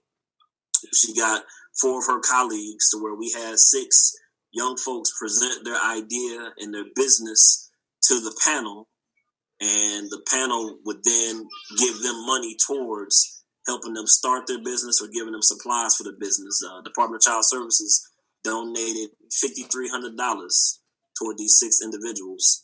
And then based off that, with other people on the call just being able to support the kids, we raised a total of about $9,800 on a phone call Friday to help support this young entrepreneurs program for these kids. So real dope, man. It was really, I feel like after that day, man, I made a difference in the world. That's awesome. That's good stuff, man. Hey, that's for sure, man. I dig that, man. That's good stuff. Hey, man, I listened to it. I was there. I was watching, man. It was very powerful. It was a very powerful moment. So I invite our listeners to check out next time. Hopefully next time, Mosky will get us the information so we can get it on the show, and then get more people watching the show, or watching the, checking into that Zoom meeting, man, to get more people out there, man. Heavy's radio show is for the kids, man, for the children. I don't like saying kids. Kids, Billy Goats have kids, right? For the children and young entrepreneurs of our age. Hey, man, we out. It's Heavy's radio show. Remember, we are where you are. So get comfortable. Come on in, your mouth. It's disgusting. Don't say nothing yet. I can't turn it off because I'm slow. And then, let me see. That's all. And then, let me see here. All right. And then, Go Blue. You talking about Kentucky Blue? I stopped it right before you said that. That's a good show, guys. That was. I think we'll lose some of our females when we're talking sports, but that's okay. We'll get the guys will enjoy it.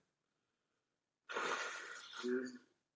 We went like 2 hours and 26 minutes. I didn't expect to go that long. Yeah.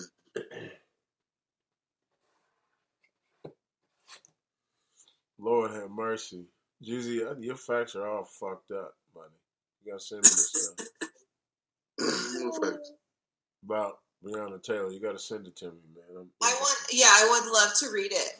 So, yeah. So I came in like that's like right when I jumped on. So you saying that there was an actual warrant out for Breonna Taylor's arrest? Yes. And he says that they knocked and said it's the police. Yeah, they had a no-knock warrant was indeed given for her at that residence. But they knocked and said it's the police. They was looking for her. They was looking for a dude that was already locked up. Then why is the warrant for her? Hold on, man. I'm on the other one. Man, just send it to me. I'm going. I ain't messing with you tonight. All right, man. I mean, why deal with the facts, man? When y'all can just deal with the internet, yeah. Yeah, that's what I have to do. That's what you're doing. You're gonna have TMZ on that. That's what I listen to actual court testimony. You do not. You can't. Hey, that's so I'm testimony of police officers has proven to be so reliable. There was an